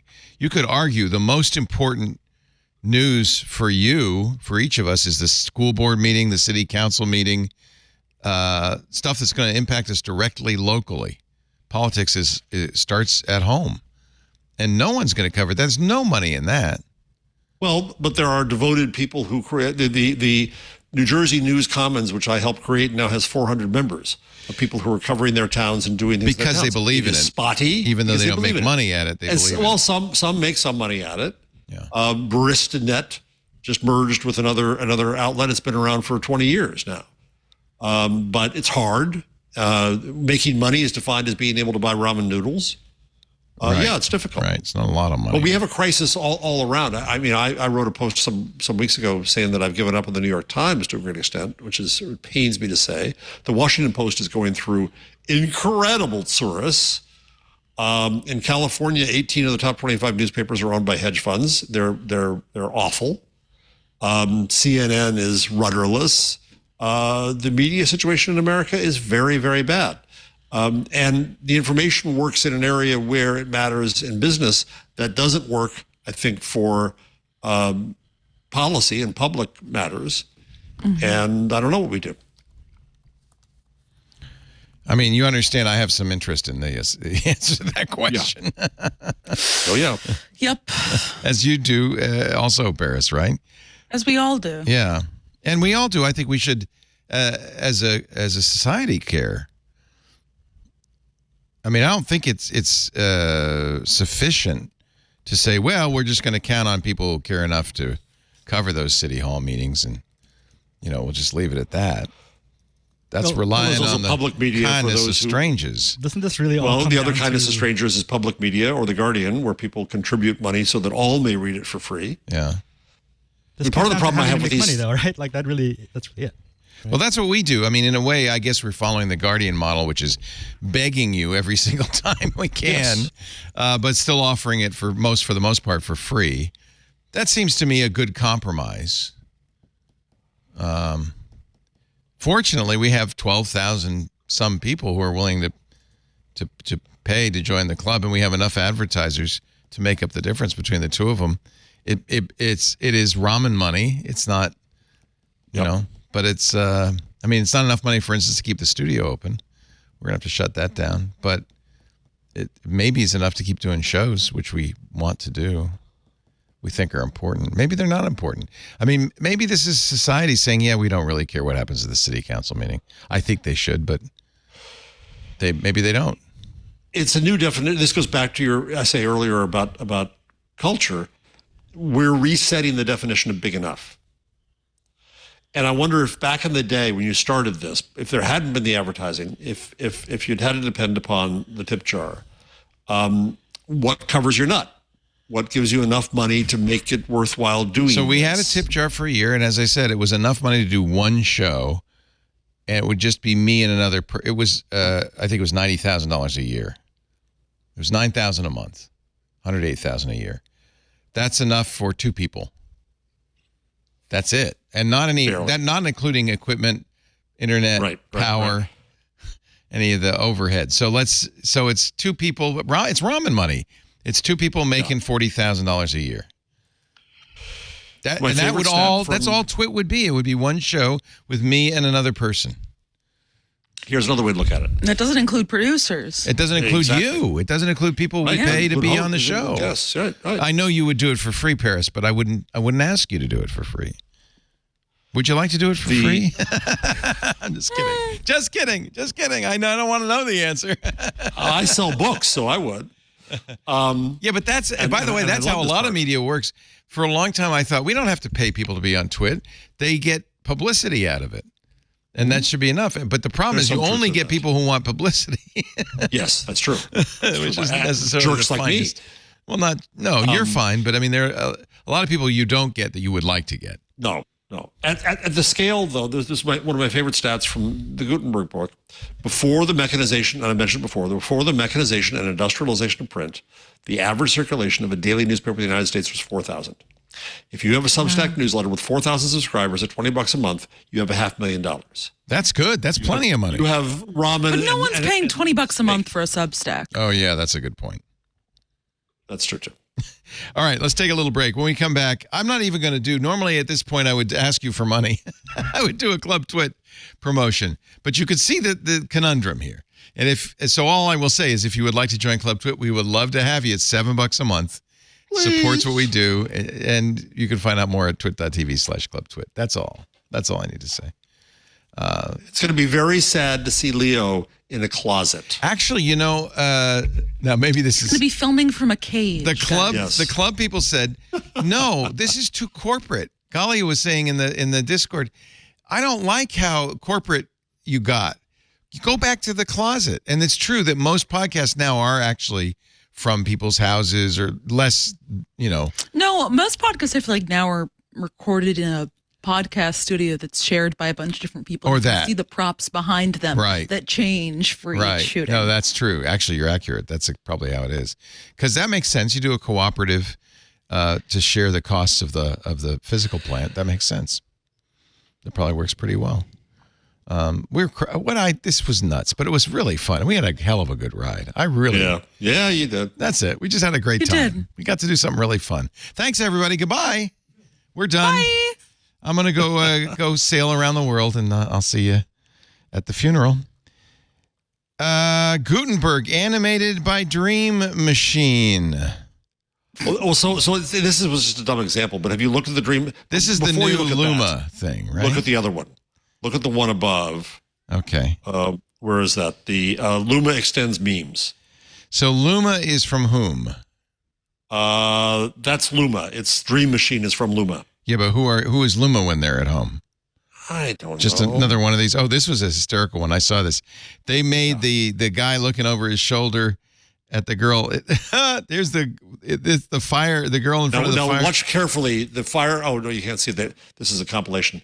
The fire truck became part of the house. Well, that's the thing. It gets weird because it's hallucinating. Oh, yeah. It gets And strange. the guy who's eyeing the girl, they remake the machine makes a different ending. He ends up following her. Right. He leaves. It's fine for a few frames.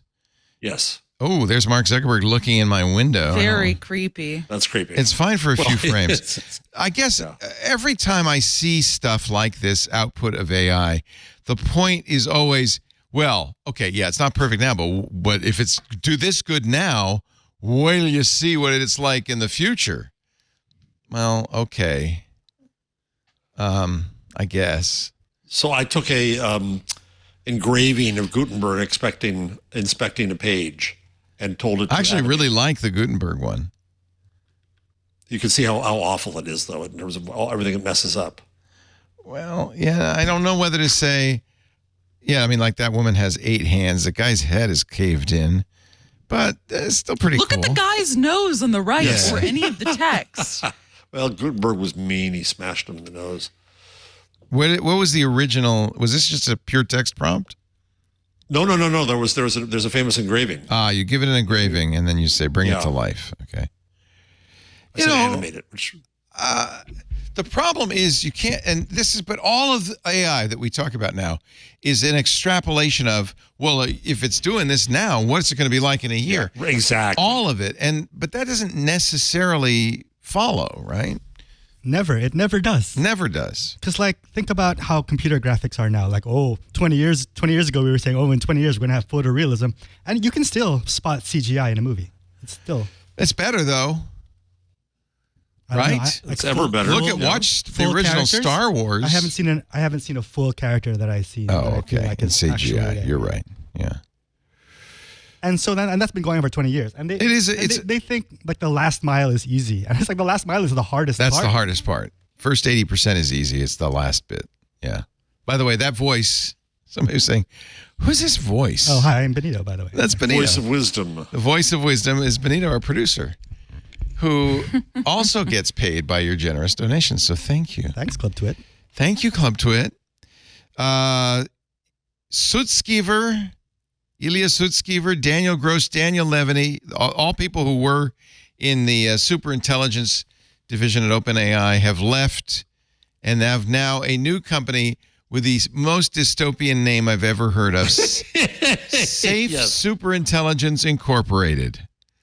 You know, when the actual Terminator happens, they will not be coming back looking for Skynet. They will be coming back looking for Safe Superintelligence Incorporated. Superintelligence is within reach is the first line of their manifesto. Which is BS. Yes. Building safe superintelligence, SSI, is the most important technical problem of our time.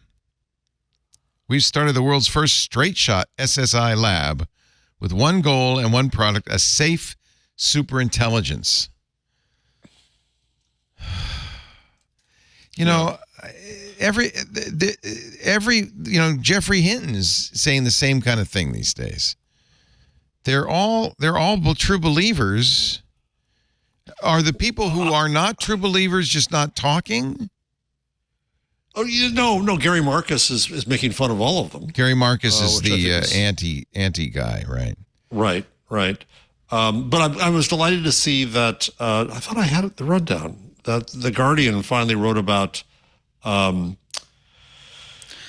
effective altruism and tied it to eugenics. So we're starting to see some of this being reported in the press at last. Sorry, Paris. I was saying, I feel suspicious about this for all the reasons we've talked about this endeavor before, but also I was a little surprised to see the name Daniel Gross in there. He's one of the investors and co-founders. He's kind of a Silicon Valley investor guy, very young, who had previously worked on Apple's AI team. The name had rung a bell for me because I wrote about his earlier endeavor, Pioneer, back in 2019, and kind of profiled him. And it was an endeavor essentially that gamified the idea of pitching a company and building it within Silicon Valley, and you had all of these young people, usually in college or high school, that would grind and hustle for dozens of hours all at once trying to win a small seed investment from this guy. And it was a very disturbing kind of reporting experience, or at least icky reporting experience for me, because it seemed like this guy he told me he's obsessed with gamification. He has Google alerts for everything about it. He thinks it's the most powerful force on I remember Earth. that article. Now it's coming back to me. I read the article. I remember that. I mean, it seems like a strange sort of person. Maybe his thoughts on this have softened, or it's no longer the dominant force in his life. But it seems like a strange person to be leading the charge to design super safe artificial intelligence. They're all strange. What's the definition people. of safe? Their definition of safe is doesn't destroy all mankind. Their definition of safe. I believe in an interview with Ashley Vance of Bloomberg today, had said we're thinking safety in terms of nuclear safety, not in terms of trust and safety. Right, exactly. And it's presumes, you're going to stop it from destroying all of mankind. I'm not really worried about that, man. No, it presumes AGI, which is the first BS. Speaking of BS, if I may, Leo, please. My favorite thing of the week is, and we'll be nice for John here, and we won't use the full word, but a wonderful academic paper, ChatGPT is BS, off of Harry Frankfurt's wonderful book of the title spelled out BS. And this point is, all it is invented is to fool you into thinking that it's real. It is a BSer. I'm going to call BS on this article about BS because this is not, despite the fact that it looks like a scientific paper, it is not. It's an opinion piece. It's a opinion piece. Yeah, absolutely. Absolutely. But it's published as if it's a scientific paper. It seems like a wolf in sheep's clothing or a sheep in wolf's clothing. I can't decide which. I saw this and I actually bookmarked it as well, but it's just an opinion piece. And that's all it is. This is the problem is there's so much opinion everywhere. But how can you have fact around BS? That's the point, is that you're making a judgment as to whether or not something has ground truth or is trying to fool you. That's judgment. Okay. Anyway, I liked it. I know. Actually, you're talking about the Wired article. So no. Oh, you're not. You are talking about the one that posed as the Springer link. Yeah. The Springer link. Okay. So let me show people so they can see what. Yeah, I judge know, for themselves. It's not on the right page. Windows, He's using a little tiny computer now, and it's cramping his hands. Can't figure out how to use. You still got to update it. I tried. I rebooted. My daughter got Windows, and I thought, oh, how did I raise you? Yeah, what happened there? Oh boy, I don't know. Let's see. You said line 68, did you? Yes. Oh yeah, there it is. There's the Springer. The Springer. So you see when I'm looking at this, it looks like it's a peer-reviewed paper. Well, even if you ethics, more so if you download the PDF. And yes, and information technology. Here's the abstract, and here's and they even have a conflict of interest statement. But it's just three guys talking. I think this is BS. Nothing like what we're doing here. Well, okay, but I never said two guys. I never said we weren't. That's I never said we weren't BS. Do they cite any research or anything? Well, no, it's a theoretical. They got tons of references. They're definite. They're looking at it definitionally, which is a very academic thing to do. Okay. And they're looking at hard BS and soft BS.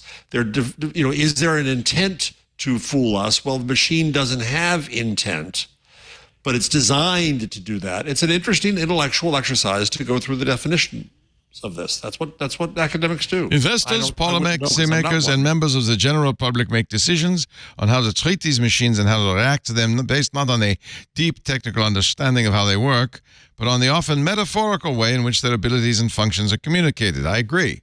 This is a good way to put that. Although they're doing the same thing. But anyway, no one knows how it works. Yeah. It's a black box. Calling their mistakes hallucinations is not harmless. It lends itself to the confusion that the machines are in some way misperceiving, but are nonetheless trying to convey something they believe or have perceived. This, as we have argued, is a wrong metaphor. Leo, wait a second. I'm going to interrupt you. They're from Scotland, so now switch. Oh, thank you. Much better. These machines are not trying to communicate something they believe or perceive. Their inaccuracy is not due to misperception, or hallucination. As we've pointed out, they're not trying to convey information at all. They're bullshitting. And it's not great. Calling chatbot inaccuracies and hallucination feeds. Well, we've said this. Oh, I think I checked now. They're actually Italian. You're going to need to switch. Calling a chatbot inaccuracies a hallucinations feeds into overblown hype about their abilities. Leo is our AI machine. Among the technology cheerleaders. So they are saying the same thing we have been saying, which is hallucinations are anthropomorphizing something. It's not calling. And so what they're really arguing is we shouldn't call them hallucinations. We should call them bullshit. But I don't want to say bullshit. So do you mind if I say hallucinations? I know. Well, but what they're arguing is there's a policy implication here. I understand. Which is true. They're right. When we anthropomorphize and when we ascribe intent, if we just understood what this machine really is, it would be far better for everybody. But we don't, because it's been, especially with AGI and all that too, it's BS on BS on BS. Right. And I know, actually, you know what? I agree with him. This is kind of more stochastic parrots kind of. And what's nice about it is it comes from the Harry Frankfurt book, right, as the basis, right? So it says, okay, there's a nomenclature there that we should begin with. But then there's a New York Times saying AI is revolutionizing drug development. Which is your sand in the socks walking on the beach argument. Yes, and that's true. That's important. This is why it's such a difficult area to have an informed opinion about. Because even people who one would say, like Ilya Sutskever, must have the most informed opinions, or Jeffrey Hinton, or Gary Marcus, all of whom are highly informed, have differing opinions. And the problem is, honestly, I really think we don't know how these things work. And we don't know why they suddenly seem to be more useful than they were, et cetera, et cetera, et cetera. I think it's pretty obvious. It's all compute power, right? Like, is it? No, I don't think so. I think it's more than compute power. Well, there's the transformer, sure. You got smarter, you got more RAM. Some of that's true. But that's been more gradual than this sudden hockey stick of ability. And I don't even think it's because we figured out a better way to do transformers. I do think something's happened. And I think it's maybe more related to the amount of stuff they've ingested. But again, that's just me blowing smoke too, because no one really knows. And I think that's maybe what scares people more than anything else. We don't really understand how these work, but I would submit we don't understand how we work. We are kings of bull. Listen to this show. We hallucinate. I'm sorry, John. We hallucinate.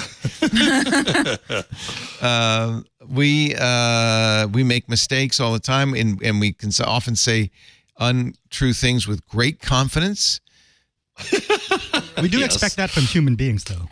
But my point is, why do you not? So why do you think a machine should not do that? Of course, it's basing everything it does on us. It's going to be a reflection of us. So that's the most AGI thing it does, is make mistakes, you're saying? It may well be, yeah. I think it'd be foolish to say an AGI will not make mistakes. That's for sure. Oh yeah. Right? To err is human. And we honestly, we don't understand how we work. We very likely I work perfectly. One nutcracker and you're out. It's we are stochastic as well. As far as we know, we don't really know what's going on. And this is kind of the bottom line problem with AGI is even if we do have it, how would we know? Yeah. How would we know? So someone is just going to claim it, and then people are going to believe it, and that's where it's going to start. Right. But it doesn't think, it doesn't feel. Non cogito, non ergo sum. Non cogito, non ergo sum. Thank you. I don't think, therefore I am not. Right. Meanwhile, McDonald's is ending its drive-thru AI test. I love this. So you can make drugs, but you can't make an Egg McMuffin. Well, you can't even get the order right. Well, did you see all those videos? I think we watched one of them where they try and get the AI to add 999,900, hamburgers, and then it craps out. For 2 years, One McDonald's report on this has been testing drive-through automated order taking, or AOT. IBM was their partner. They're going to remove that technology from more than the 100 restaurants. They sold. They had a technology division. They sold to IBM, and then that was producing this stuff. The problem was that it was confidently making mistakes. The division was called McD Tech Labs. So I feel so sorry for any scientist who says, "What do you do for a living?" "Oh, I work at McD Tech Labs." I graduated from MIT, and then I went to Hamburger U for an advanced degree. In a statement to Restaurant Business, McDonald's said the goal of the test was to determine if automated voice ordering could speed service and simplified operations. No, the goal of the operation was to see if they could cut people out. Fire people. Yeah. I have to say, have you been in a McDonald's lately? Many McDonald's. I was in one the other day. They're all understaffed. What were you ordering, Leo? My usual. But you go in there and there's a big screen.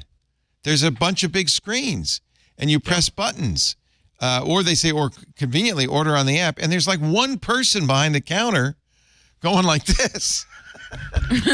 It's all. I mean, of course they don't want to spend the $50 because it's $20 an hour in California now for a fast food worker. So, or 21. I think they went up again. So I think that if it's a machine, if it makes a mistake, it's better than nothing.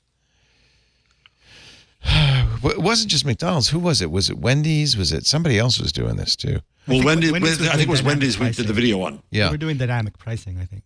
Checkers, Yes. Rallies, Hardee's, Carl's Jr., Crystal, Wendy's, Dunkin', and Taco John's are either testing or have implemented the McDonald's technology in its drive-thrus, AI order taking.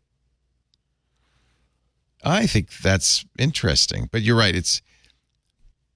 They're not going to take the lawyers' jobs or the podcasters' jobs. Yeah, people need those jobs, man. People need those jobs, man. Well, Podcasters I'm old enough. Those jobs. Yes, we do. I'm old enough to remember when you had to go to the bank when there were no ATMs. And then there's the story of There was a man with a single key whose hand was shaking as he went in there. I'll get you your bills, young man, but remember, we can't give you everything. Your deposits, they just built a house for Joey D, and they built the store down the street. Your money's not here, Mr. Potter. They recently made a new movie about this called It's a Wonderful Life. They'll tell you about bank runs. Your money's not here. Wells Fargo has fired employees for simulating work. Workers were fired after the review found they were, quote, creating the impression of active work using mouse jigglers and keyboard strokers. Oh, boy. That's from The Guardian, and that's all I can say because it's You can behind a click paywall. I'll do it later. Oh, yeah. Like- I'll do it later. That's Because on The Guardian, everything is a gift link. I hate lying to the paper. So according to work from home research, just over a quarter of paid working days in the U.S. last month were work from home days, 25%. The pre-COVID figure was 5%. So it is, if my math is correct, 5 million % more. No, that was an AI. It's only 5 times more, which is run by this major banks among employers taking a tough approach on working from home. In January, Bank of America sent, quote, letters of education to staff threatening disciplinary action over failure to show up at the office. Well, yeah, that seems like that would be failure to show up. If you didn't show up. Yeah, that's not great. And all you get is a letter of education. I think maybe that's them grounds to fire him. Goldman Sachs said in a memo to staff last year it encouraged employees to work in the office 5 days a week. That's not encouragement, that's an order. Every day. Oh, boy. That's them wanting to cut headcount. Yeah. Yep. I love the mouse jigglers and the keyboard strokers, though. U.S. Bank Wells Fargo Sounds like a punk rock band. It does, doesn't it? Mouse jigglers and keyboard strokers. More than a dozen workers have been fired by fooling their employees, creating the impression of active work. I was just in Wells Fargo with my sister 2 days ago, closing my late father's savings account. Oh. It took 3 hours. 3 What? hours. How? I don't know. The nice person who was at the desk has to call somebody at HQ. That person, there was an hour and a half of that alone, and then they couldn't figure out how to do this. They couldn't figure out. It was like nobody's ever died before. 3 hour tour. So maybe machines need to help out here. That's amazing. It is. So the sad saga of the very hot app BeReal has come to an end, or maybe not. I don't know. Listen, I mean, seems like a great end for BeReal. You know they what? got money. Not too bad. £500 million or euros or pounds. Yeah, who would think they'd spend that much on it? Voodoo, a French mobile apps and game publisher, has acquired BeReal for 500 million euros. BeReal co-founder and CEO Alexis Barriat will leave the company after a transition period. Most of the time he will spend with a keyboard stroker and a mouse jiggler. Emeric Roffet, the CEO of Wiz, one of Voodoo's social media apps, will take over as BeReal's CEO. I can't believe I do this for a living. Okay. Hey, at least you're not the CEO of Wiz. After McD Whiz University, King, Leo I became Laporte. the king of Wiz.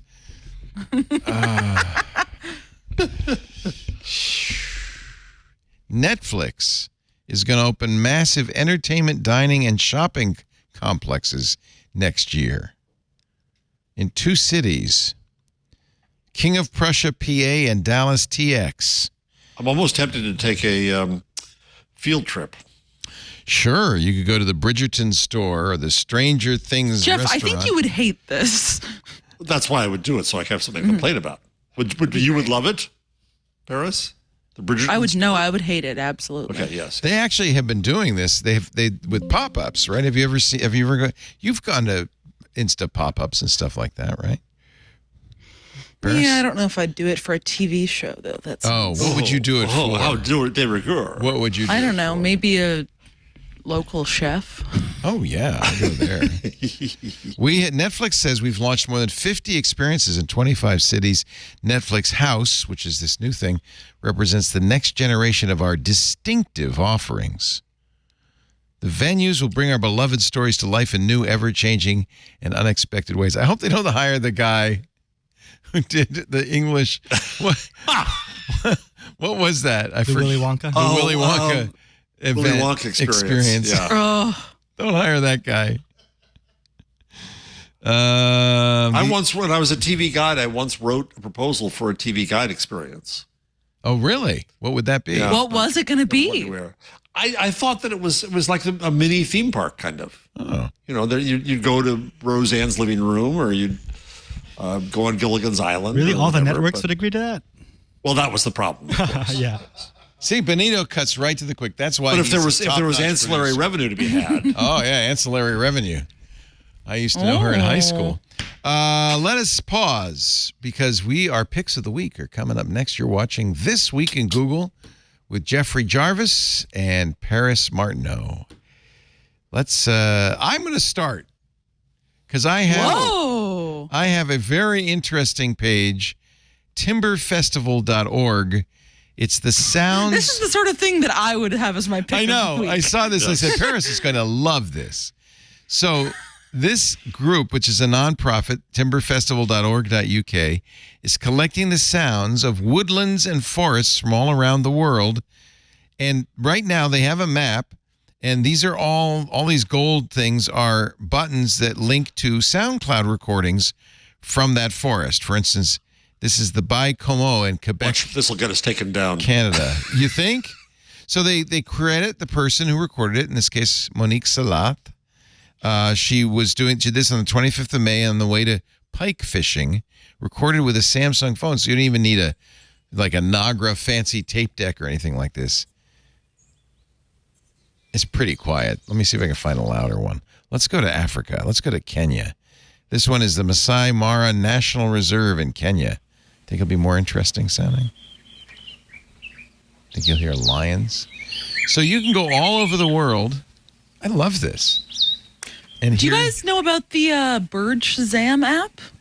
No. Oh, yes, I do. Is it Merlin? Birdie? Yes. Yeah. Oh, Merlin's Reminds so me good. of this. From Cornell University's It's an app that you Ornithology. can pull out and figure out whatever bird is going. I Honestly, have I need to used use it. it because there's a bird that's been following me around from apartment to apartment, and I What? want to know who he is. I mean, Yeah, crow, I'm sure right? it's not the same bird. It probably is a but, crow, huh? Is it black? Yeah. I mean, They're do smart. crows? I feel like it's more musical. Oh, It's a no, very crows just go, distinctive bird song. Yeah. Well, that's what Merlin's great for. You can record it, Yeah. and they will identify the song. Let's go to Honolulu. Oh, that's good. Now we know we're in Hawaii.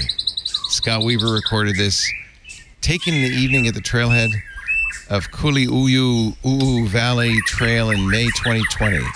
The birds here are white-rumped shamas. But like many animals in Hawaii, they're non-native.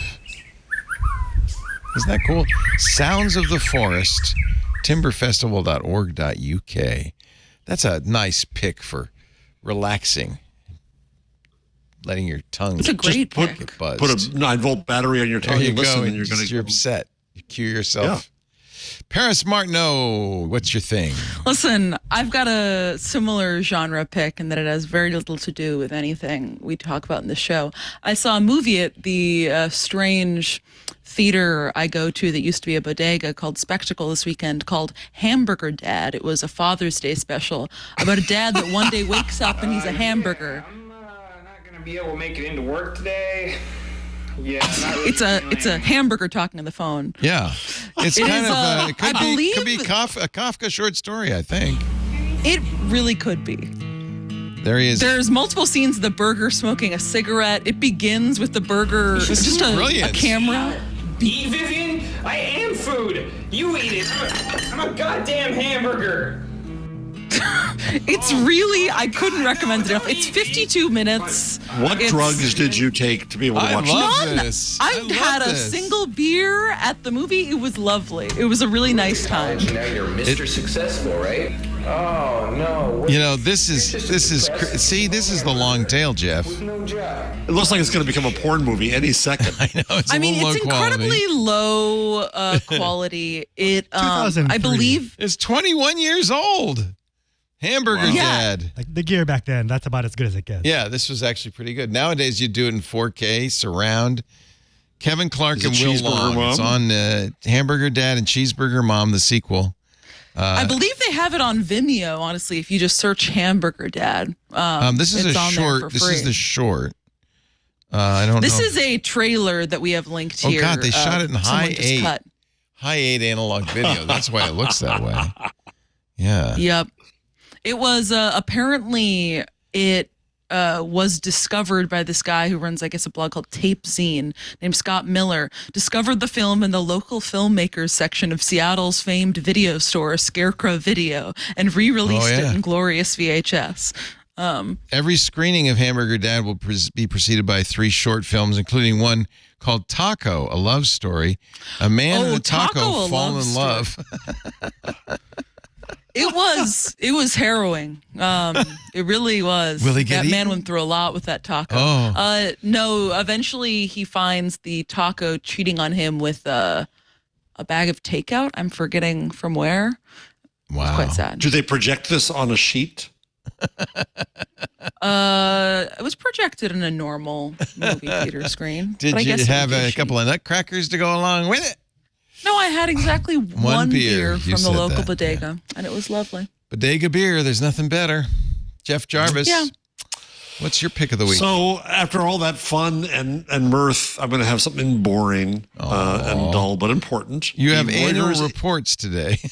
Yes, the Reuters Institute for the Study of Journalism at Oxford University, which is a magnificent academic organization, releases an annual report on the state of news. And I won't bore you with much. The one thing to point out is that the news avoidance rate, people who often or all the time purposely avoid news, is now up to 39%. Oh, and growing, and you know why, right? Because Marie Le we Pen give is them crap. winning in Yep. France, and I mean the news is horrible. Horrible. I don't all around. want to. I told you I was watching John Oliver on Sunday, and it's normally a jolly laugh fest. And towards the end, it was when he ate a cake made in his visage rump first. But that's later. It was mostly about the plans. Can your visage be the rump? I thought the rump wasn't the visage. That's the right. point. It's his visage on the front, his rump on the back. Oh, I see. Okay. Got it. It's a long story that begins with a Red Lobster, actually. Oh, because he bought the Red Lobster. He bought right. a Red Lobster, and there was a guy who ran a bakery down the street who was miffed that this big network TV show bought up all the assets of the Red Lobster restaurant. He put a note on the door of the Red Lobster saying, I was trying to buy this oven and this thing. Oh. And so then there was a local news story about it castigating John Oliver. Now, the problem is the way the Red Lobster auction worked, you had to buy all of it at one price. There wasn't like, I'll take that, and that, but you can keep this. You bought the whole thing. So he bought the whole store, set it up in the studio at this TV show. But he said there's only one thing that anybody really wants at Red Lobster, and that's their cheese biscuits. So he made a Red Lobster that just served cheese biscuits. But this guy was incensed. This baker said, I'm a real business, and this TV shows took all this stuff. So John Oliver said he looked into this bakery, and they're famous for these cake bears that they would make that had rather large behinds. And Oliver said, look, I'll buy you the stuff you want. And they did. They bought brand new gear for this guy, but you've got to make a John Oliver cake bear. And he did. And it was a great moment. I have to say, I quite enjoyed John I would Oliver. want to watch it, but I feel like we'll get taken down. Yes. He's sending the grill in the stove. News 12 Westchester has the story.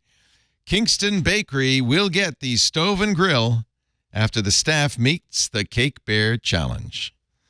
That's just local news at its finest. Oh, It's true.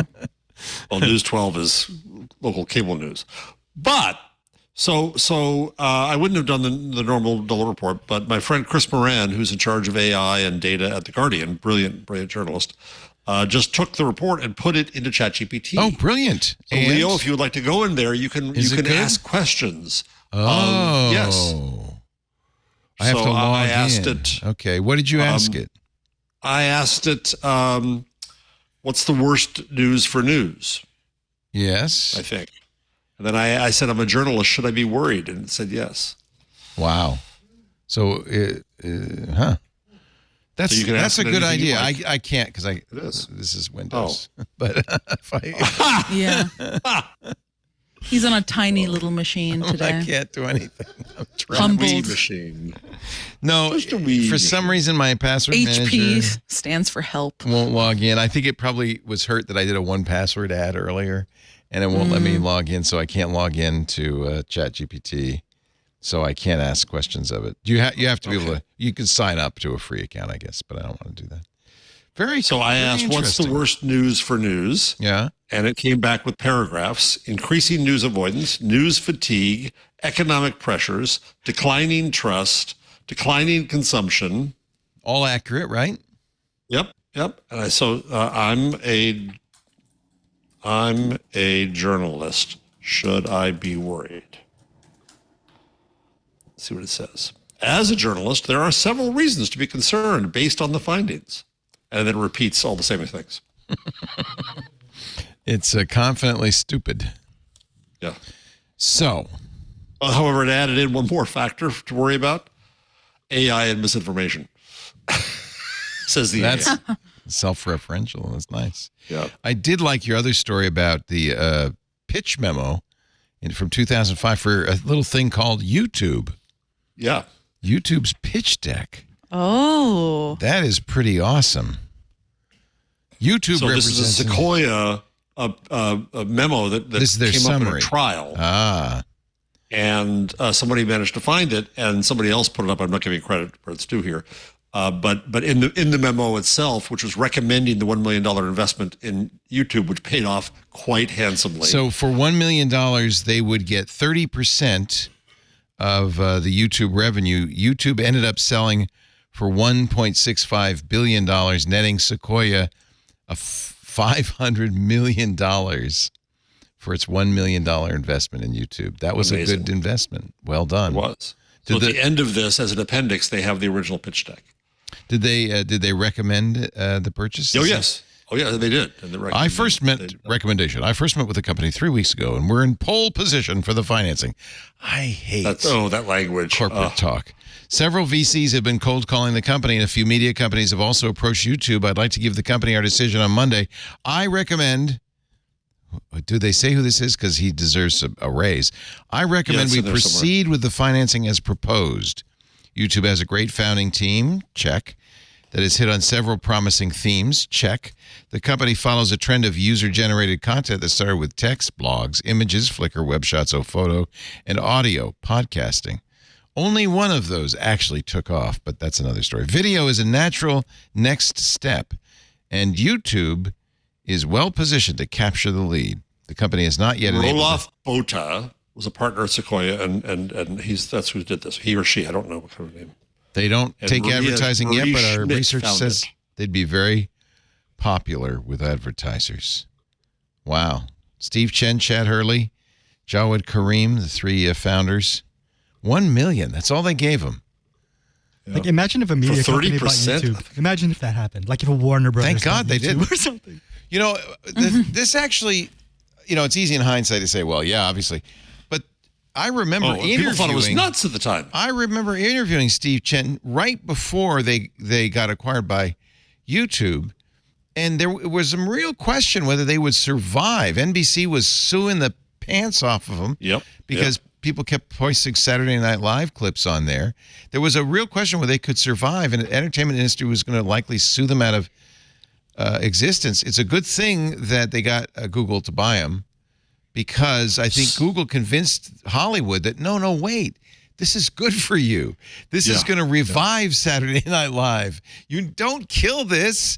This is how Dick in a Box becomes huge. That's Well, among other ways. probably not what they said. So the company purpose to become the primary outlet of user-generated video content on the internet and to allow anyone to upload, share, and browse this They content. did it. Straightforward. Now, they also problem. do the cost analysis. And I was surprised to read this. The best part about this technology is that it scales infinitely. We can add more capacity directly at the video conversion transport layer at will. The math for this comes out to $239, one machine, 1 month.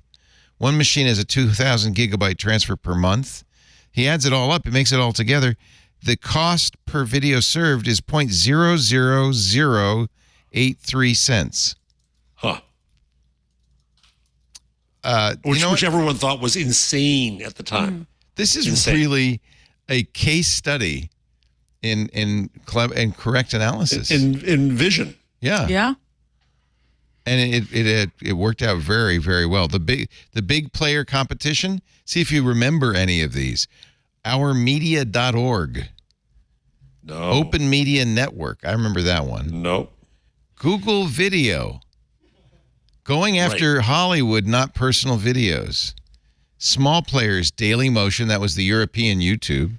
Oh, yeah. Vimeo. Bad technology. Has potential for exposure. Owned by College Humor. And Putfile focuses on file hosting, lacks community, bad revenue model. Good research. Well done. Target vertical markets with a need for video content. Auction videos for eBay, real estate videos for houses. This is really fascinating. Boy, that's smart. Really smart. All right, folks. I'm sorry to say we have run out of ideas. It's time to go home. But I do thank you This for being week in here. Going, Gone. This week and gone. I like it. That's a great. So there's name. one other story to mention very quickly, Yes, and I sir. think it was Vermont.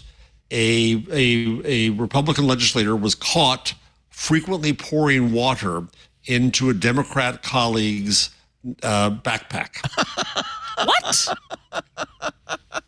And so my only take on this is they have run out of new ways to be jerks.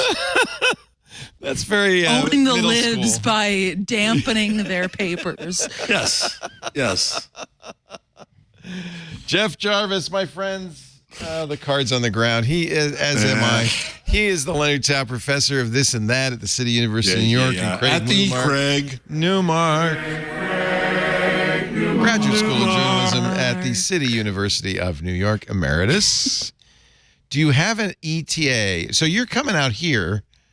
Are you coming back to California to testify again? Yes. I'm flying in Monday. I'm testifying Tuesday afternoon and then taking the first flight out Wednesday so I can be back in time for this show. And are you going to D.C. as well, or is it just Sacramento? No, that was last week. I went to D.C. and I spoke at an event in the Capitol. Paris, we know I'm doing a this big shot. policy This guy's a stuff big now. shot. I never did this policy stuff. Big before. shot, Now I'm doing yeah. it. Yeah. Big shot. Wow. Well, thank you, Jeff. The book, of course, they're books. I shouldn't say the book. In fact, I found Geeks Bearing Gifts the other day in my bookshelf. Gutenberg's Parenthesis at gutenbergparenthesis.com. Magazine, which Paris loves, and his new one's coming out in the fall, The Web We Weave. I just got my copy of it. Good. Oh, they and sent I- it to you. Good. You and I, we're going to do a little blurbing for Mr. J. Buy those books. You can get it all at gutenbergparenthesis.com. Paris Martineau writes at The Information. You should be subscribing. It is Literally True. the number one source for breaking news. You got such good scoops. There was a big scoop yesterday. We're about to do Mac Break Weekly, and the big scoop, Apple decides to cancel the Vision Pro expensive version. Yep. Wayne Ma. From Wayne and Jing. Wayne Ma, good job.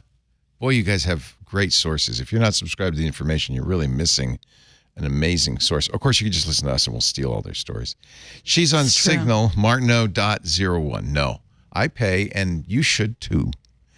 Thank you, Paris. Have a wonderful evening. Thank you, Ilya. You know what? You have a little glow. You have a little tan. It's good. It suits you. And she's going out to trying to get melatonin in the back of my skin. Are you going out tonight to something fun? I'm going to a fancy dinner tonight.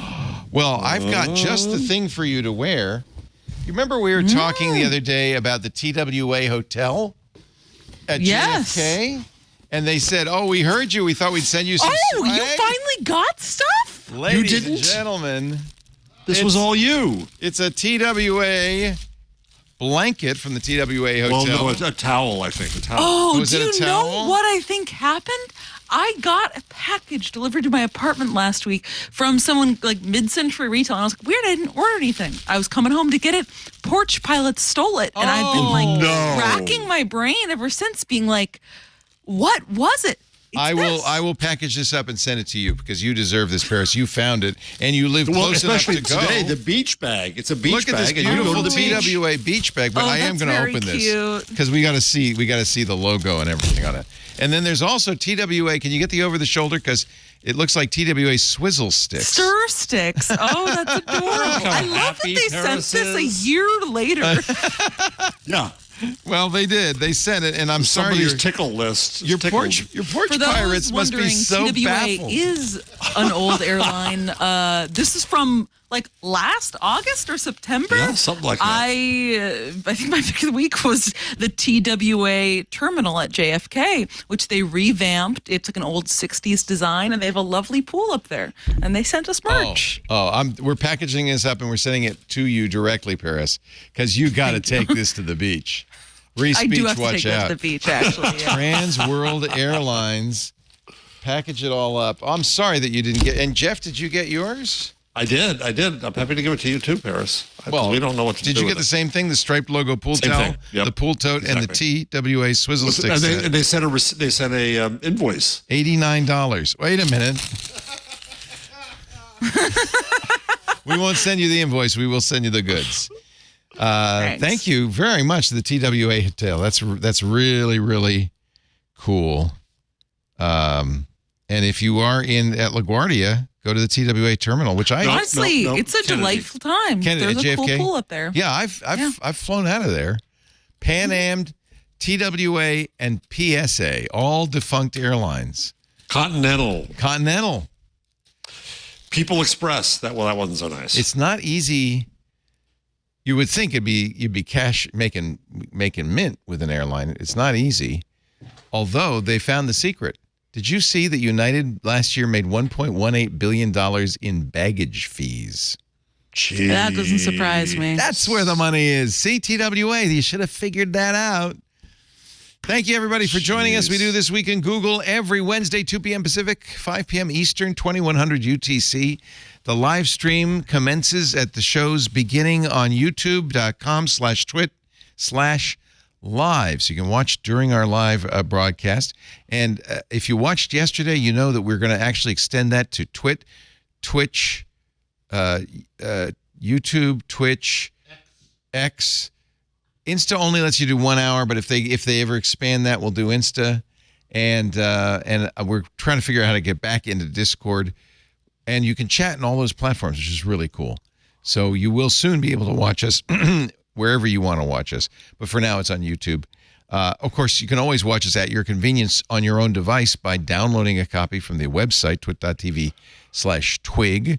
Or you can go to YouTube. There's a dedicated This Week in Google channel on YouTube. Who'd have thunk it? Or subscribe in your favorite podcast player. And whenever you do any of this, I'm going to do the Guardian thing now. Don't you feel guilty for not joining the club and making this possible? Join the club. Shame on you. Join the You've club. watched 476 hours this year. Just give a little money Join the to club. the club so we can keep doing this fun stuff. It's cheap. We want to keep doing it. $7 a month. I have to tell you. Leo is really polite whenever people do what I think is frankly a social faux pas and like at him directly on like the online various communities. You're like, I'm not paying for Twit because of X and Y. Leo, of course, is very nice. And it's like, oh, you don't have to pay. Me and Jeff are not nice. We're going to say, no, shame on you. You should pay. You Amen. listen to how many hundreds of hours of content. I think you Put saw aside the money you saw for Beth one coffee or Marshall something a on month, you saw you Beth know? Marshall's complaints on the Twit community. I think she said, "I'm not going to pay I'm for not this." calling out any specific person. And I said, What did she complain about?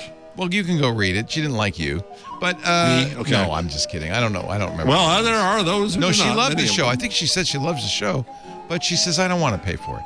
And you know what I said? I'm not going to talk you into it. You don't need to pay for it. That's fine. But those of you who see the value, Twit.tv. We need a Paris, Joe Esposito, we need a Paris pay up. Pay up. Pay up. There you go. Thanks, everybody. We'll see you next week. Bye-bye.